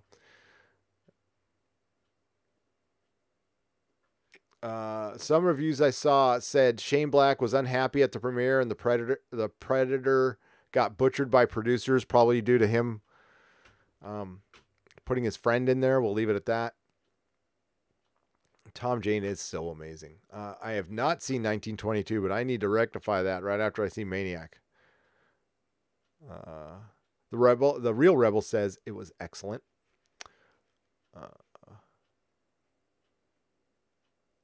Mako, the best character in The Expanse is an old Indian foul-mouthed woman, Christian Avasarala, and I can't argue with you. It was a very wise move to integrate her into the first season because she was not in the first book.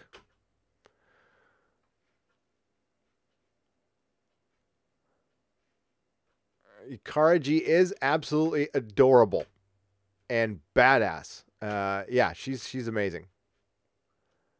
Big fan of Karaji.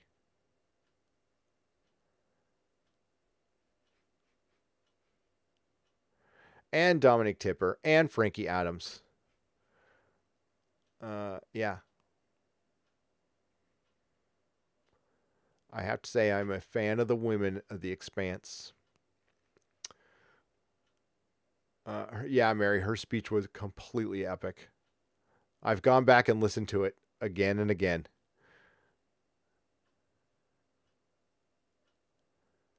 I love a good speech. I do. I mean, my favorite, it's a toss-up between Bill Pullman in ID4 and but it's my King Theoden and the Battle of I can't say it. Pennyl Fields. I can't pronounce it. I usually can pronounce it, from Lord of the Rings.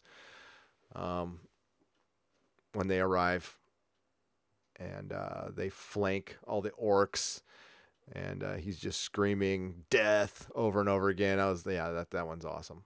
That one gets me going.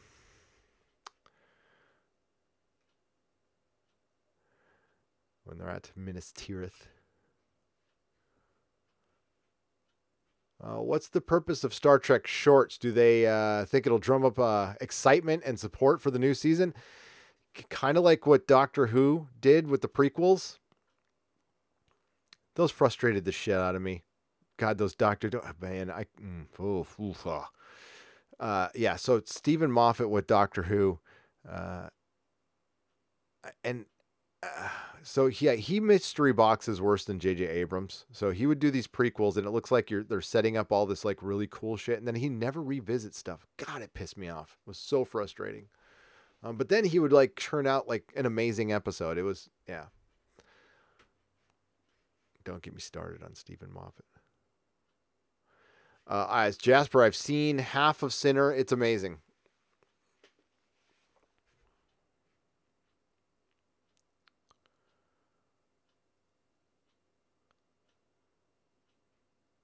Yeah, I think the Predator still needs a big star in it. The Predator can't be the star of his film. I think it's pretty clear after multiple movies that the Predator can't carry a film. There has to be a very good actor or a likable actor on the other side of that. I thought Tom Jane was the answer, but they kind of buried him in this other cast.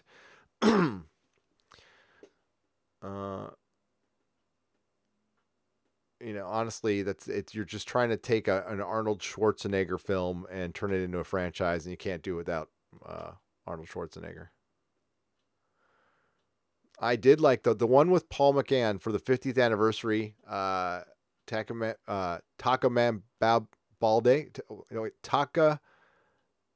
Manbaldi or Takaman Baldi. Is it all one word or two words? Tell me how to pronounce that. Was great. I love seeing Paul McGann back. That one set up the story. It really worked. The 50th anniversary, I mostly absolutely love, except for Clara. But I mean, she was okay in it, tolerable. But yeah, I still love it. It's got really good 3D too. If you guys still have 3D TVs, that Blu-ray is really good in 3D. It's really fun. Cast the Predator as the new James Bond. Why not? Idris Elba can play the James Bond versus the Predator. and he will be playing the Predator and James Bond and Meryl Streep as herself. Yes, I have seen the Batman film Dead End. Ken Jack Ben. It is beautiful. Love that. It's also got Chekhov's kid in it playing the Joker. And honestly, go and watch that Batman Dead End film.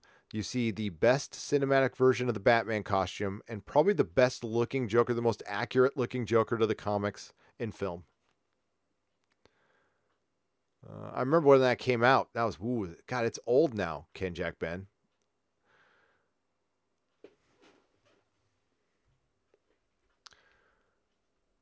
Oh, Tekkamon Blade. There we go. Gotcha. Gotcha. Thanks, man.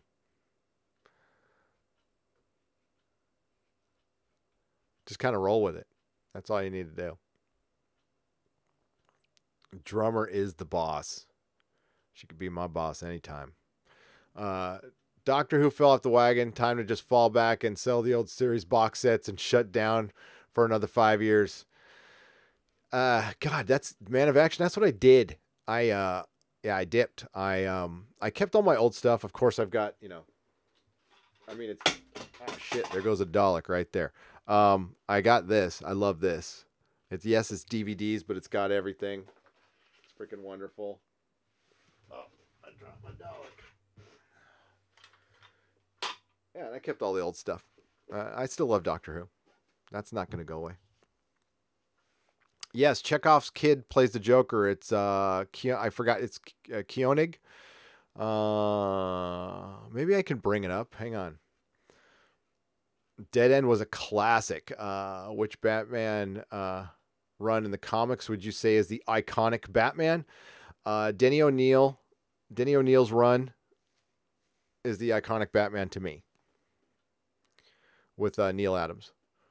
But I will give second to, I forgot who the artist, maybe it was Alan Davis, or maybe he was just doing covers, with Jim Starlin in the 80s, right before the Batman movie came out. There was an excellent run by Jim Starlin. Those are my Batman. Let's see if I can find Dead End.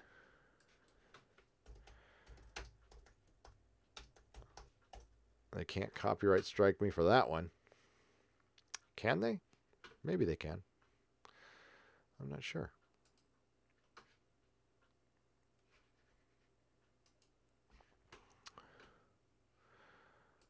Let's find out.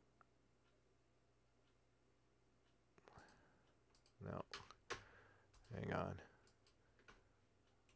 Talk amongst yourselves. This is a really cool fan film, guys, if you haven't seen this. I'm sure everybody's seen this, but it's an excuse to watch it, and we'll continue with the chat while it's playing. I don't know if you're going to be able to hear it or not.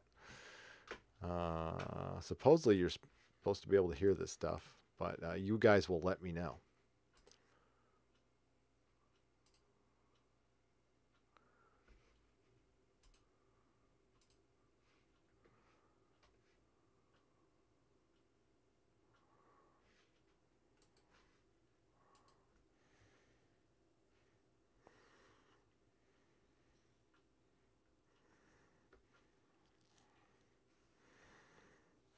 Can you hear anything?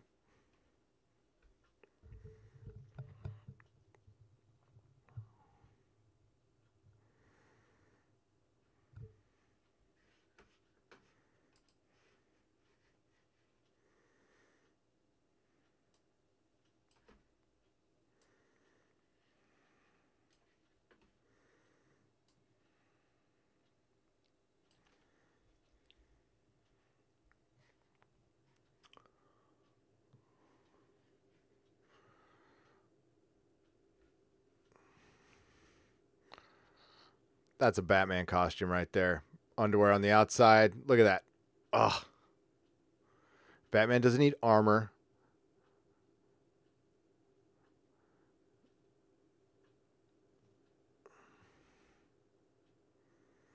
This scene right here. Oh. Oh, yeah.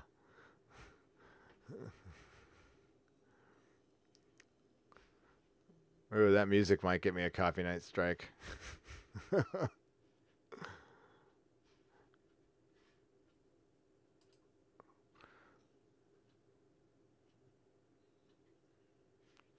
There he is.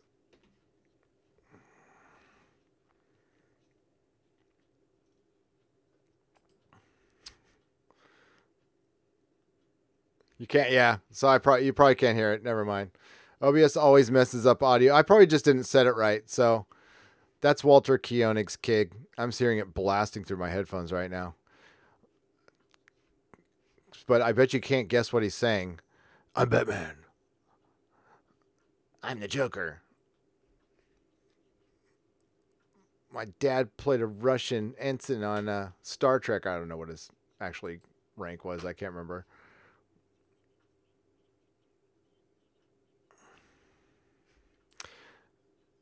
And then the Predator shows up and Joker gets nabbed right there by the aliens. Then a Predator shows up.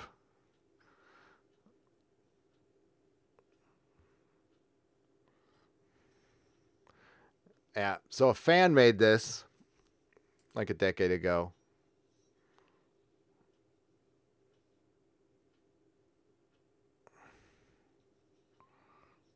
It's fucking awesome. All right, since you can't hear it, I'll stop it. I get mesmerized by that stuff. Damn, that's good, though. You like that roundhouse kick? That was pretty fucking good. Everything was great about that.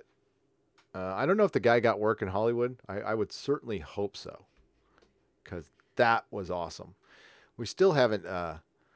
you thought you went deaf? No, I didn't know if the sound was coming out. And there's a delay in the response, so... saw the behind the scenes in Dead End. They used 2 capes, evidently. One for the regular stuff and the other extra big one for that shot. That big cape reminds me of when McFarlane did a couple of the covers for Batman Year 2, which is kind of my favorite story. This kid was in on one episode of DS9, if I remember. Yeah, I think he was. He played a great Joker in this. Nuclear Vessels.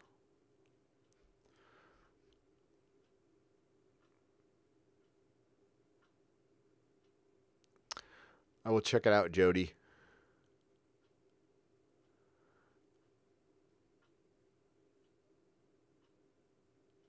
Yeah, Penn Farm Girl. That costume is 100% badass for fan made. Batman vs. Darth Vader. That'd be a fun fan film. I'd watch that. I'm sure it's out there. What am I talking about? That thing was probably made a decade ago. Drummer makes me believe in this world. Her character on the show is so fucking belter. I added fucking. Practical, funny, clever, violent, honest, and passionate. Drummer is why space is essential. Well said, Tarka Jedi. Yeah, she's not a freaking Mary Sue. She is flawed.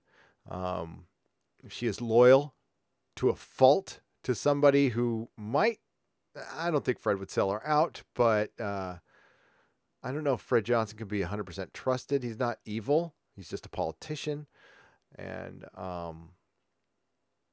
yeah, and more to come from Drummer in the future, guys. I'll tell you that. We have not seen the last of her. Belta Lauda. Yes.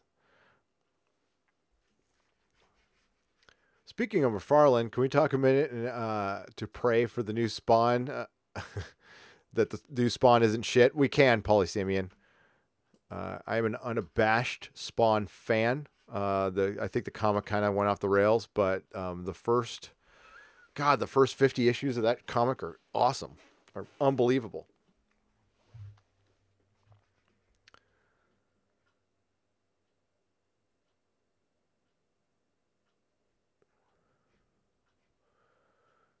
I'm just reading the chat here. So.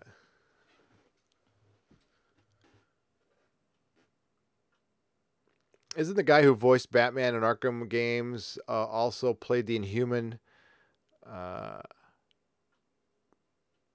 director of S.H.I.E.L.D.? Maybe. I do not know. Andre Merrick, or is it Andre? Ondrej, silent J, I'm assuming. Marek, let me know if I'm pronouncing that wrong. Sorry if I am. I apologize.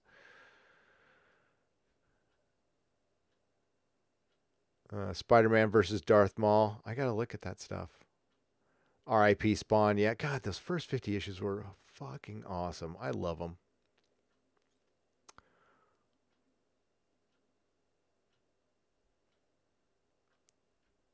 I love them. I love comic books, even when I'm mad at them.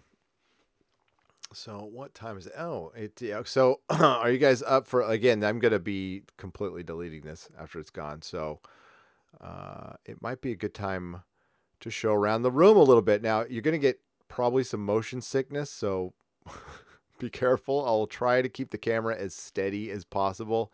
I'm going to use my webcam, and it's not going to be like Mecha Random does the best fucking room tours, by the way, because she like has a little story about everything she has, and it's super sentimental. Everything in this office is kind of left over. So I used to have a much larger collection, but you're not supposed to collect when you have a comic store. So a lot of it went then. I kept all of my Doctor Who action figures because I adore them. And a bunch of the Marvelous stuff is just, it's not stuff that's really worth anything. It's just, I like it. It's stuff I like. Now there is some valuable things, but most of my valuable shit's kind of locked up. So this is more decoration. It's this. So my office is expressionist art. It is kind of, I don't know. It's just, I like having every nook and cranny covered in my room. I don't like blank wall space. I like busy. I like, I feel like I have an audience in here, and, so yeah, and it's just something, so the leftovers from my store, and it was part of the whole thing I was going through. Why I even have this podcast and this show was, after I sold my shop, I had to mourn the whole thing. And it was part of my grief process was this room and this podcast, and, use my action figure GoPro. Yeah, well, this is, so yeah, my room's mostly clean, right? So you can, I'm gonna have to unplug this, but I don't need to be hearing myself anyway. Before I get started, because Mrs. Nerdrotic is asleep, talk amongst yourselves for just a moment. I got to make sure Junior's in bed.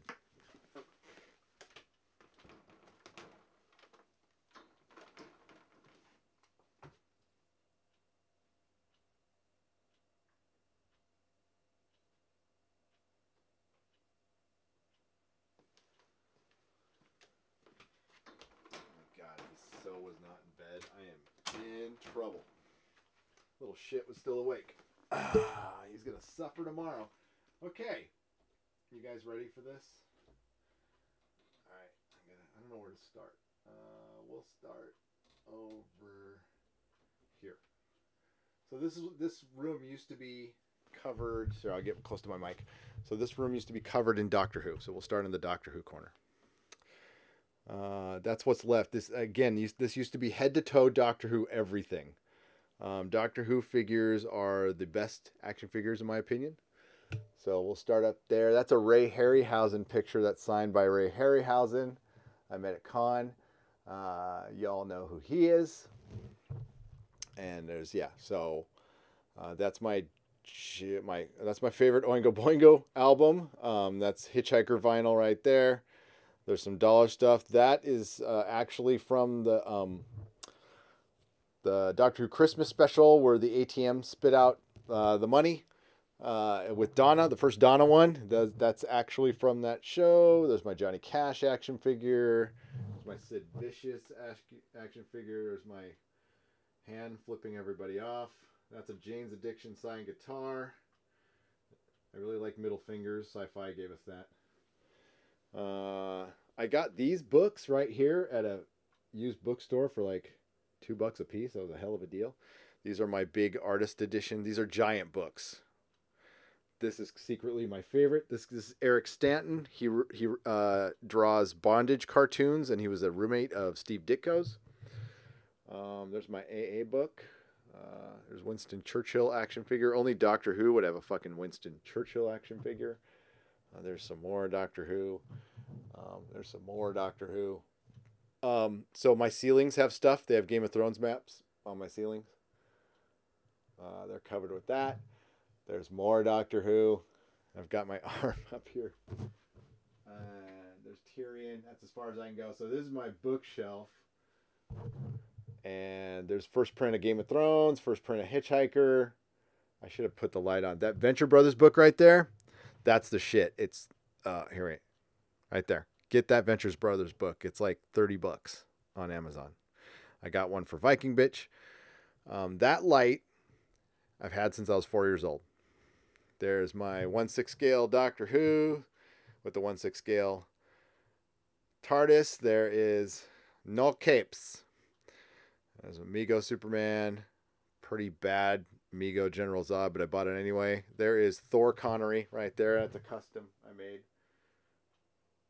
I'm the god of thunder, Sonny.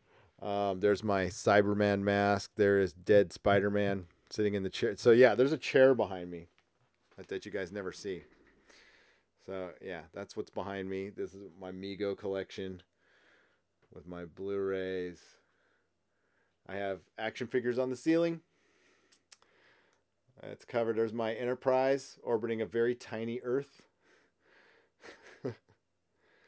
Is this too much, guys? Yes, my books. I got to go back. Okay, so I'm a Game of Thrones fan. All first prints. I've read them all multiple times. Breaks my heart what happened to the show. There's more. 1/6 David Tennant. My favorite comic book series is League of Extraordinary Gentlemen by Alan Moore. That's some of the hardbacks right there. There's a bunch of Doctor Who books. Some more action figures. Those are my Blu-rays, what I have left. All right, now I can't see. Okay, yeah. So the wall kind of inverts right there, and there's just more action figures. Those are some old school Star Trek. You can see all those. Then Ghost Rider, because I love fucking Ghost Rider. That is actually a closet that I have. I found a kind of artsy way to cover up.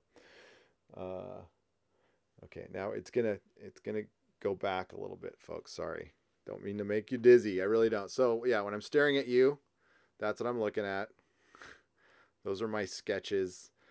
So these dumb things right here, when I'm bored at hold at work, I draw like little tentacle eyeballs and shit because I'm bored. Pictures of the family. And we need to see some, oh yeah, these are my latest purchases. So like for eBay, for like $70, I got like a bundle of old Star Trek figures and some ships that all work. So I'm going to hang those up. They're kind of cool. I like it. So I have all of the Buffy figures from Sideshow. There's oh man, rest in peace, Lauren. And there's I love this so much. Then there's more over here as we spin around.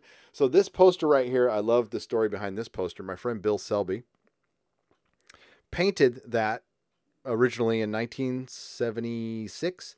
This is the very first commissioned poster that wasn't a movie poster for Star Wars. It was for the fan club. He painted the original, I think, for $10,000 back in the day. He found a bunch of them about 10 years ago at his sister's house and has basically been living off them since. They go for a couple $100 a piece. I know it might be a little cheaper now. Very proud that that's my friend who did that. It is fucking badass. Then there's some original art from the comics I was in from Derek Robertson. That is an original Klaus Janson bullseye right there.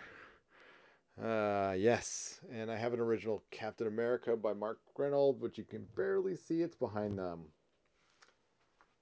It's behind this. Oh, don't fall. There. So, yeah.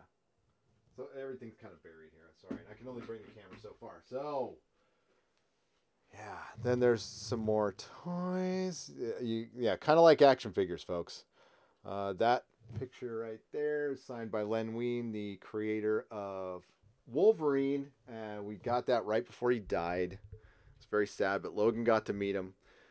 And you could see, if you can see that, some of my art right there is a David Tennant that I drew.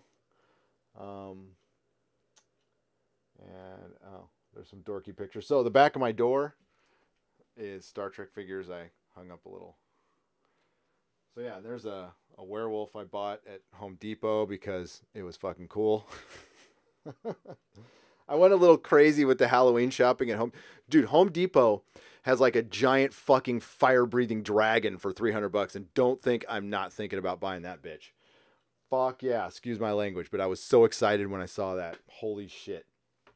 So even in the crevasses here, oh, I'm caught up on something. I think I can go a little farther. So even in the like corner areas, I have like Cybermen down there, behind that. And again, the ceiling, which is Game of Thrones maps, Doctor Who figures. I am not a well person. I'm at, there's the window. So these are my vintage Star Wars curtains that I had when I was a wee little boy. And there's some an old Spider-Man Mego. There's some sketches I did on blank covers. Don't criticize too harshly, but that's my art. And yeah, some more Doctor Who figures. So all the original art is by Derek Robertson, who is like one of my best buds. Really, really sweet guy. He co-created Transmetropolitan, Happy, The Boys, which is going to be a series on Amazon. He designed and co-created all the characters. And that's me in the comic. There's Beardless Gary. Yeah, so that's it. There is a story behind some of this stuff. Maybe I'll save that for others, but I highly recommend that you check out Mecha Random's room tours too. Those are fun. I like those. Oh, and of course, Doomcock is right there next to my monitor. Yes. All hail Doomcock, by the way. Oh, and my Lord of the Rings sword. Yes. Strider's sword. And then that one's the Green Destiny. This is like a cheap-ass Chinatown version. This is Atlantic Cutlery. Hundreds of dollars. Actual sword that can... With a little... Yeah. Can fuck somebody up. This is a spoiler paddle that Viking bitch painted for us. That was... our first gift, like a first fan made something, or a friend made, we'll just say. This is like one of my most prized possessions. I fucking love this so much. She did such a great job, purely out of love. Okay, so yeah, sorry if that was boring. I'm sure we lost tons of viewers, but I did promise it in the description. I'm sitting back down again, just a second. Oh, you guys. Who are Hitchhiker fans out there? I know we got Hitchhiker fans out there. I gotta show you this because I completely fucking forgot I had this. And this thing is, hey, I'm back. It's so fucking cool. Does anybody remember the Visual Hitchhiker's Guide? Did anybody ever buy this? And it's like they did a photo shoot, and some of the stuff is okay, but there's like Marvin. It came out in the early 90s. I don't know if anybody saw this stuff, but it is wonderful. Absolutely wonderful. And yeah, there's Zaphod, and it's the whole book. It's an illustrated Hitchhiker. There's Zaphod. I kind of like that version of Zaphod. Yeah, I completely forgot I had this. I was so happy to find it. I was like, God damn. So I'm going to put it back very carefully. All right. Whew. Doomcock hails. I hope that wasn't too arduous for you. Did I miss a spot? Shut up, Belinda. Hitchhiker fan. Yeah. Yeah, Mecca. I thought I had that too, and it was in one of my wife's boxes. I was fucking so happy to find that. I was, I'm sure it's not that much on eBay. I just hate buying shit over, which I've done so much since I sold the comic shop. So, yes, I do. I like my swords.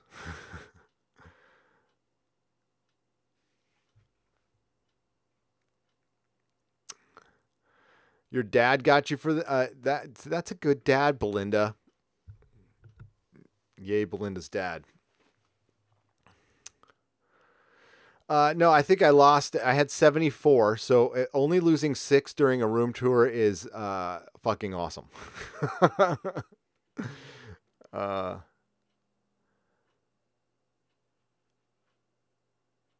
the BB series, the Hitchhiker series, the radio series, the TV series is even this version. Okay, all they needed to do for the movie was adapt that LP right there. It's a you put that and Restaurant at the End of the Universe.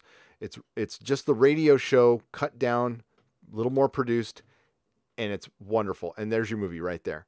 It's time somebody really needs to make a proper Hitchhiker. There's enough money out there. It needs to be a show at this point.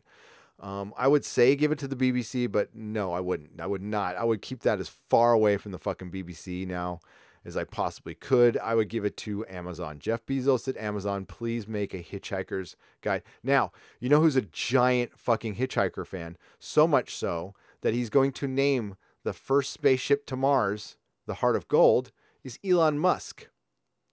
That roadster that's going to Mars, you know what it says in the display screen? Don't panic. So yeah, maybe before I go, I'll write to Elon and ask him to make a good Hitchhiker, a proper Hitchhiker. There were a couple things I liked about the movie, but I mostly did not like the movie, although I own it because it's Hitchhiker. The radio series is something I listen to this very day. A year does not go by where I don't listen to it. Yeah, a Netflix show or an Amazon show. Proper. I'll even use their terminology. Proper Hitchhiker.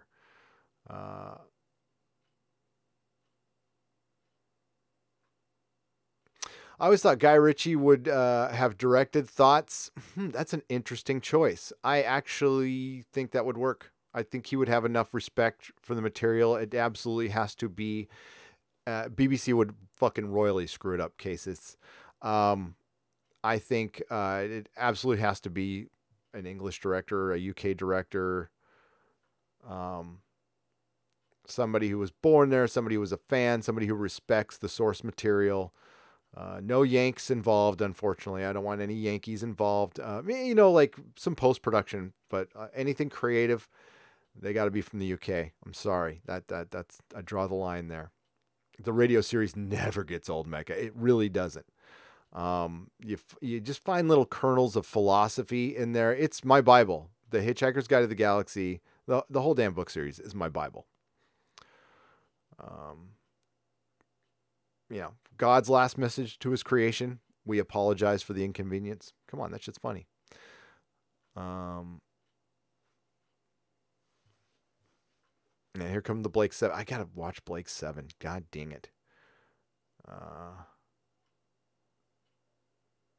don't know if you saw in this in my bookshelf, I got this artist edition of The Prisoner that Jack Kirby did. Oh my God. I didn't even know this thing existed. It is so fucking beautiful. Hang on. I'm just knocking shit over left and right. Okay. This is Jack the King Kirby. If you guys like The Prisoner out there and some Gil Kane. Look at that. Here. I'm not giving it. It's glary, but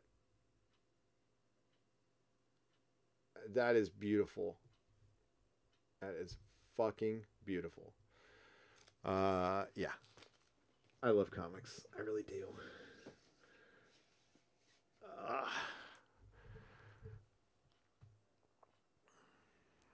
Penn also has a. Why did I? Sometimes you catch some crosstalk and you see Movie Finobi saying Penn also has some aggressive mating rituals. Taka Man, Blade. We'll just say Blade. Yes, the Star Wars radio series is why I heard of the Hitchhiker's radio series. They used to play them back to back on PBS radio back in 80. Yeah,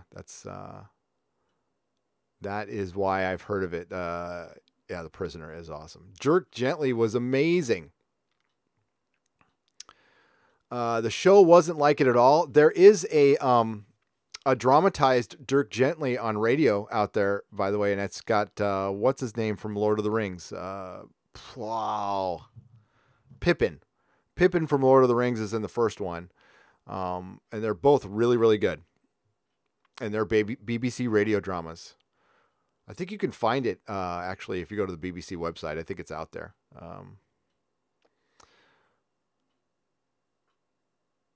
And I love the fact that the BBC finished up the radio show, the Hitchhiker radio show. And they did Life, the Universe, and Everything, and So Long, and Thanks for All the Fish.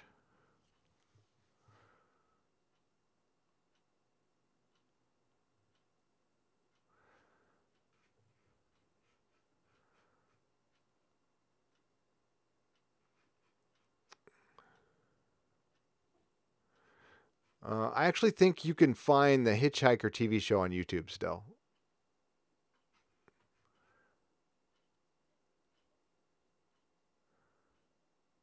I was responding to her sword and Klingon weapon post. Gotcha. I get the context now. My ex got me into Douglas Adams. I kind of overtook his interest to make it something I really loved. Good for you. Make it your own. Make it your own, Mecca. Well done. There's just so many little lines. And I don't know, it's kind of a benchmark for me. You don't have to be into a Hitchhiker, but you have to have respect for it. And that's why Melissa and I are still together.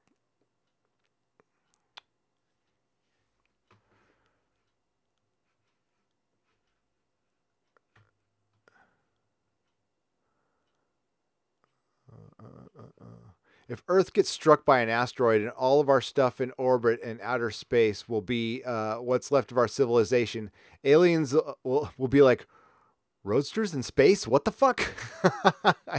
Like, that's the last thing intact from our civilization was a roadster. Like, why would they put a car on a rocket? Well, no wonder why they killed themselves. They were idiots. Yeah. But I love that he's going to call the first ship to Mars the Heart of Gold.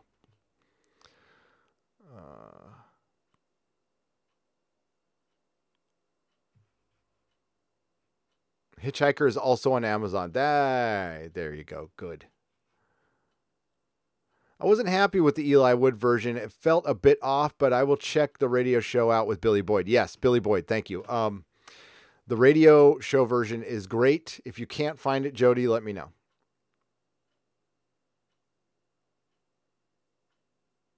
Love a good regeneration. I'm a cool fruit, CD Horde. I know where my towel is at.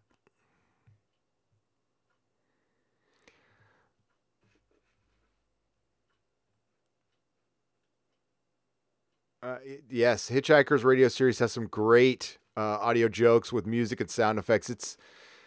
Oh my God, if anybody out there, Hitchhiker on the BritBox through Amazon, everybody says Belinda, and I cannot recommend it enough. There's also a lot of old Doctor Who on that as well. I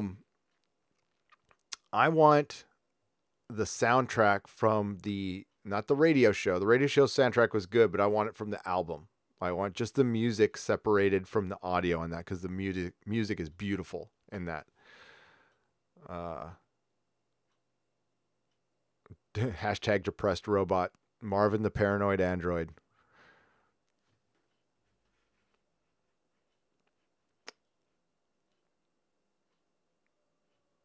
Yes, indeed. Okay, folks. I think I'm going to wrap this one up. It's getting late.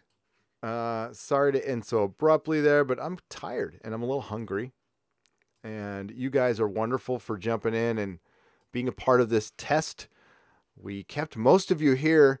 You are the best fucking chat on YouTube, without a doubt. I love talking to you guys, and I love it so much. I'm going to do it again tomorrow in a few short hours. The nooner is in exactly 13 hours. The nooner starts. We can continue this conversation. We can talk about whatever news is happening. I'm going to go over, Belinda sent me a message. It's concerning The Expanse. I just want to make sure I don't talk about something I'm not supposed to talk about. And I really appreciate you again, Belinda, sharing the information with me. That is, you're cool. You're super cool. You're all cool here. I love, man, I was talking to the Patreon hangout, had such a good time talking to y'all. You guys are fucking awesome. And yeah, I have an album from the, I did not know for the longest time, Tom, that was the fucking Eagles that did that song. Like, I went through, God, I think I was like 2000 when I figured it out. Just never bothered, never a big Eagles fan. But yes, the Hitchhiker's theme is by the Eagles. And yeah, so you guys are such a great group. And once again, thank you for the super chats. Movie Fanobi for $2.99 and Midnight's Edge After Dark for $2. Thank you again to all of our wonderful patrons. We have like 52 patrons now, so we got some new ones. Welcome. You're going to be getting more content. You're getting a shirt. You're getting some packages. Check it out. It's a pretty good deal, actually. You get your money's worth, hopefully. Well, I mean, that's debatable, honestly. But I give you stuff, so it's not as debatable, we'll say.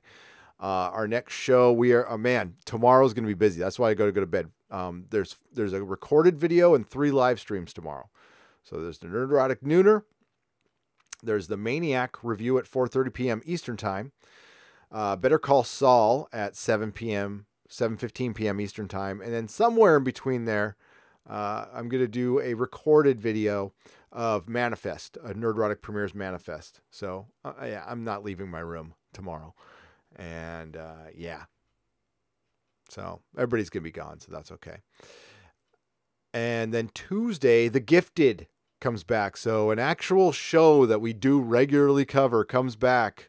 You're welcome, CD Horde, and thank you all for joining me in here. So yeah, there's lots streams coming in the next 48 hours. Hope I'm not hogging it all, Midnight's Edge and Mecca. Feel free to, stream if you want to. At least my stuff is going to be covering like shows, so except for in the morning. So you guys, if you guys need to do something, do it. It's all good. It's all good.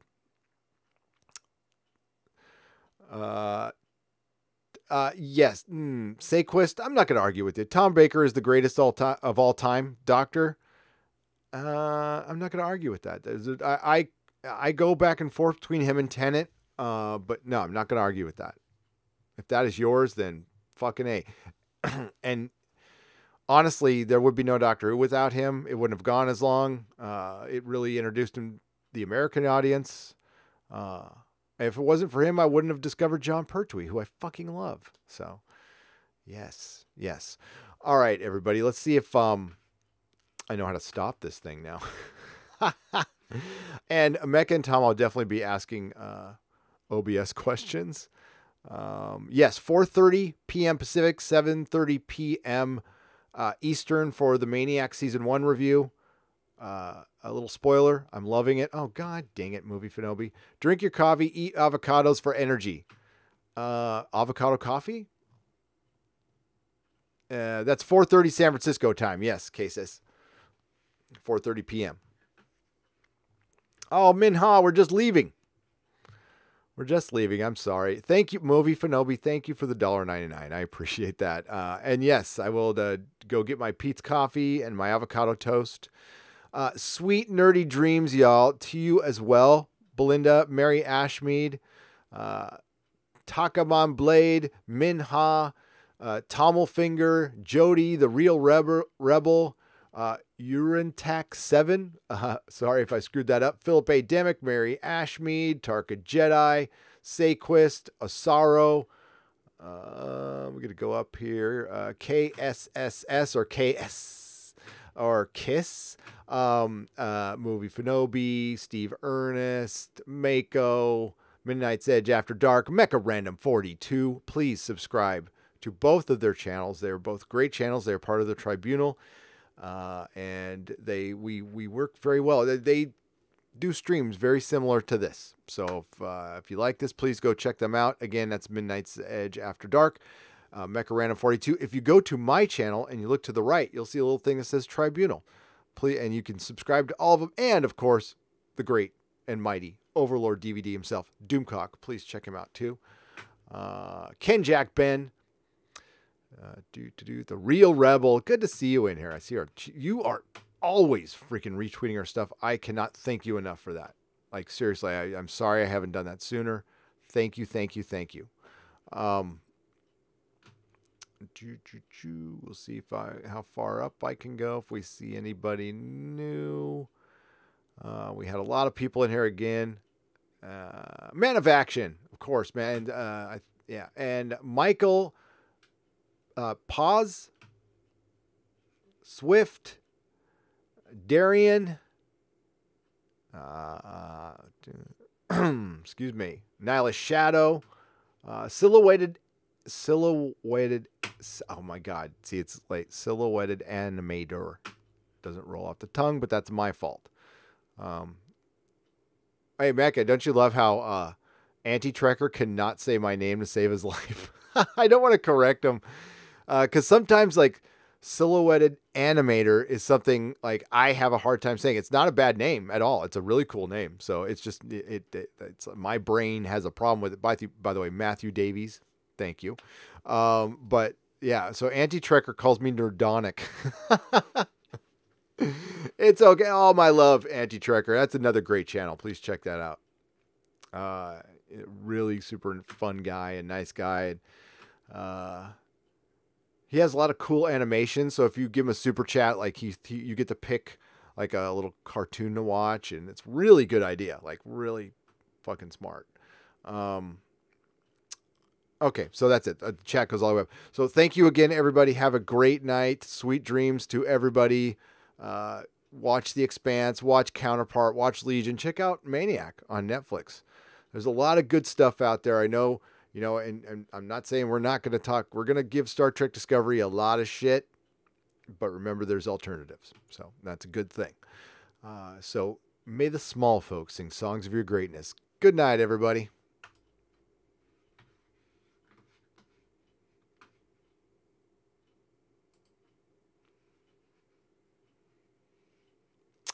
I don't know if that's it or not, but we'll find out. I don't know if it ends automatically. We'll find out.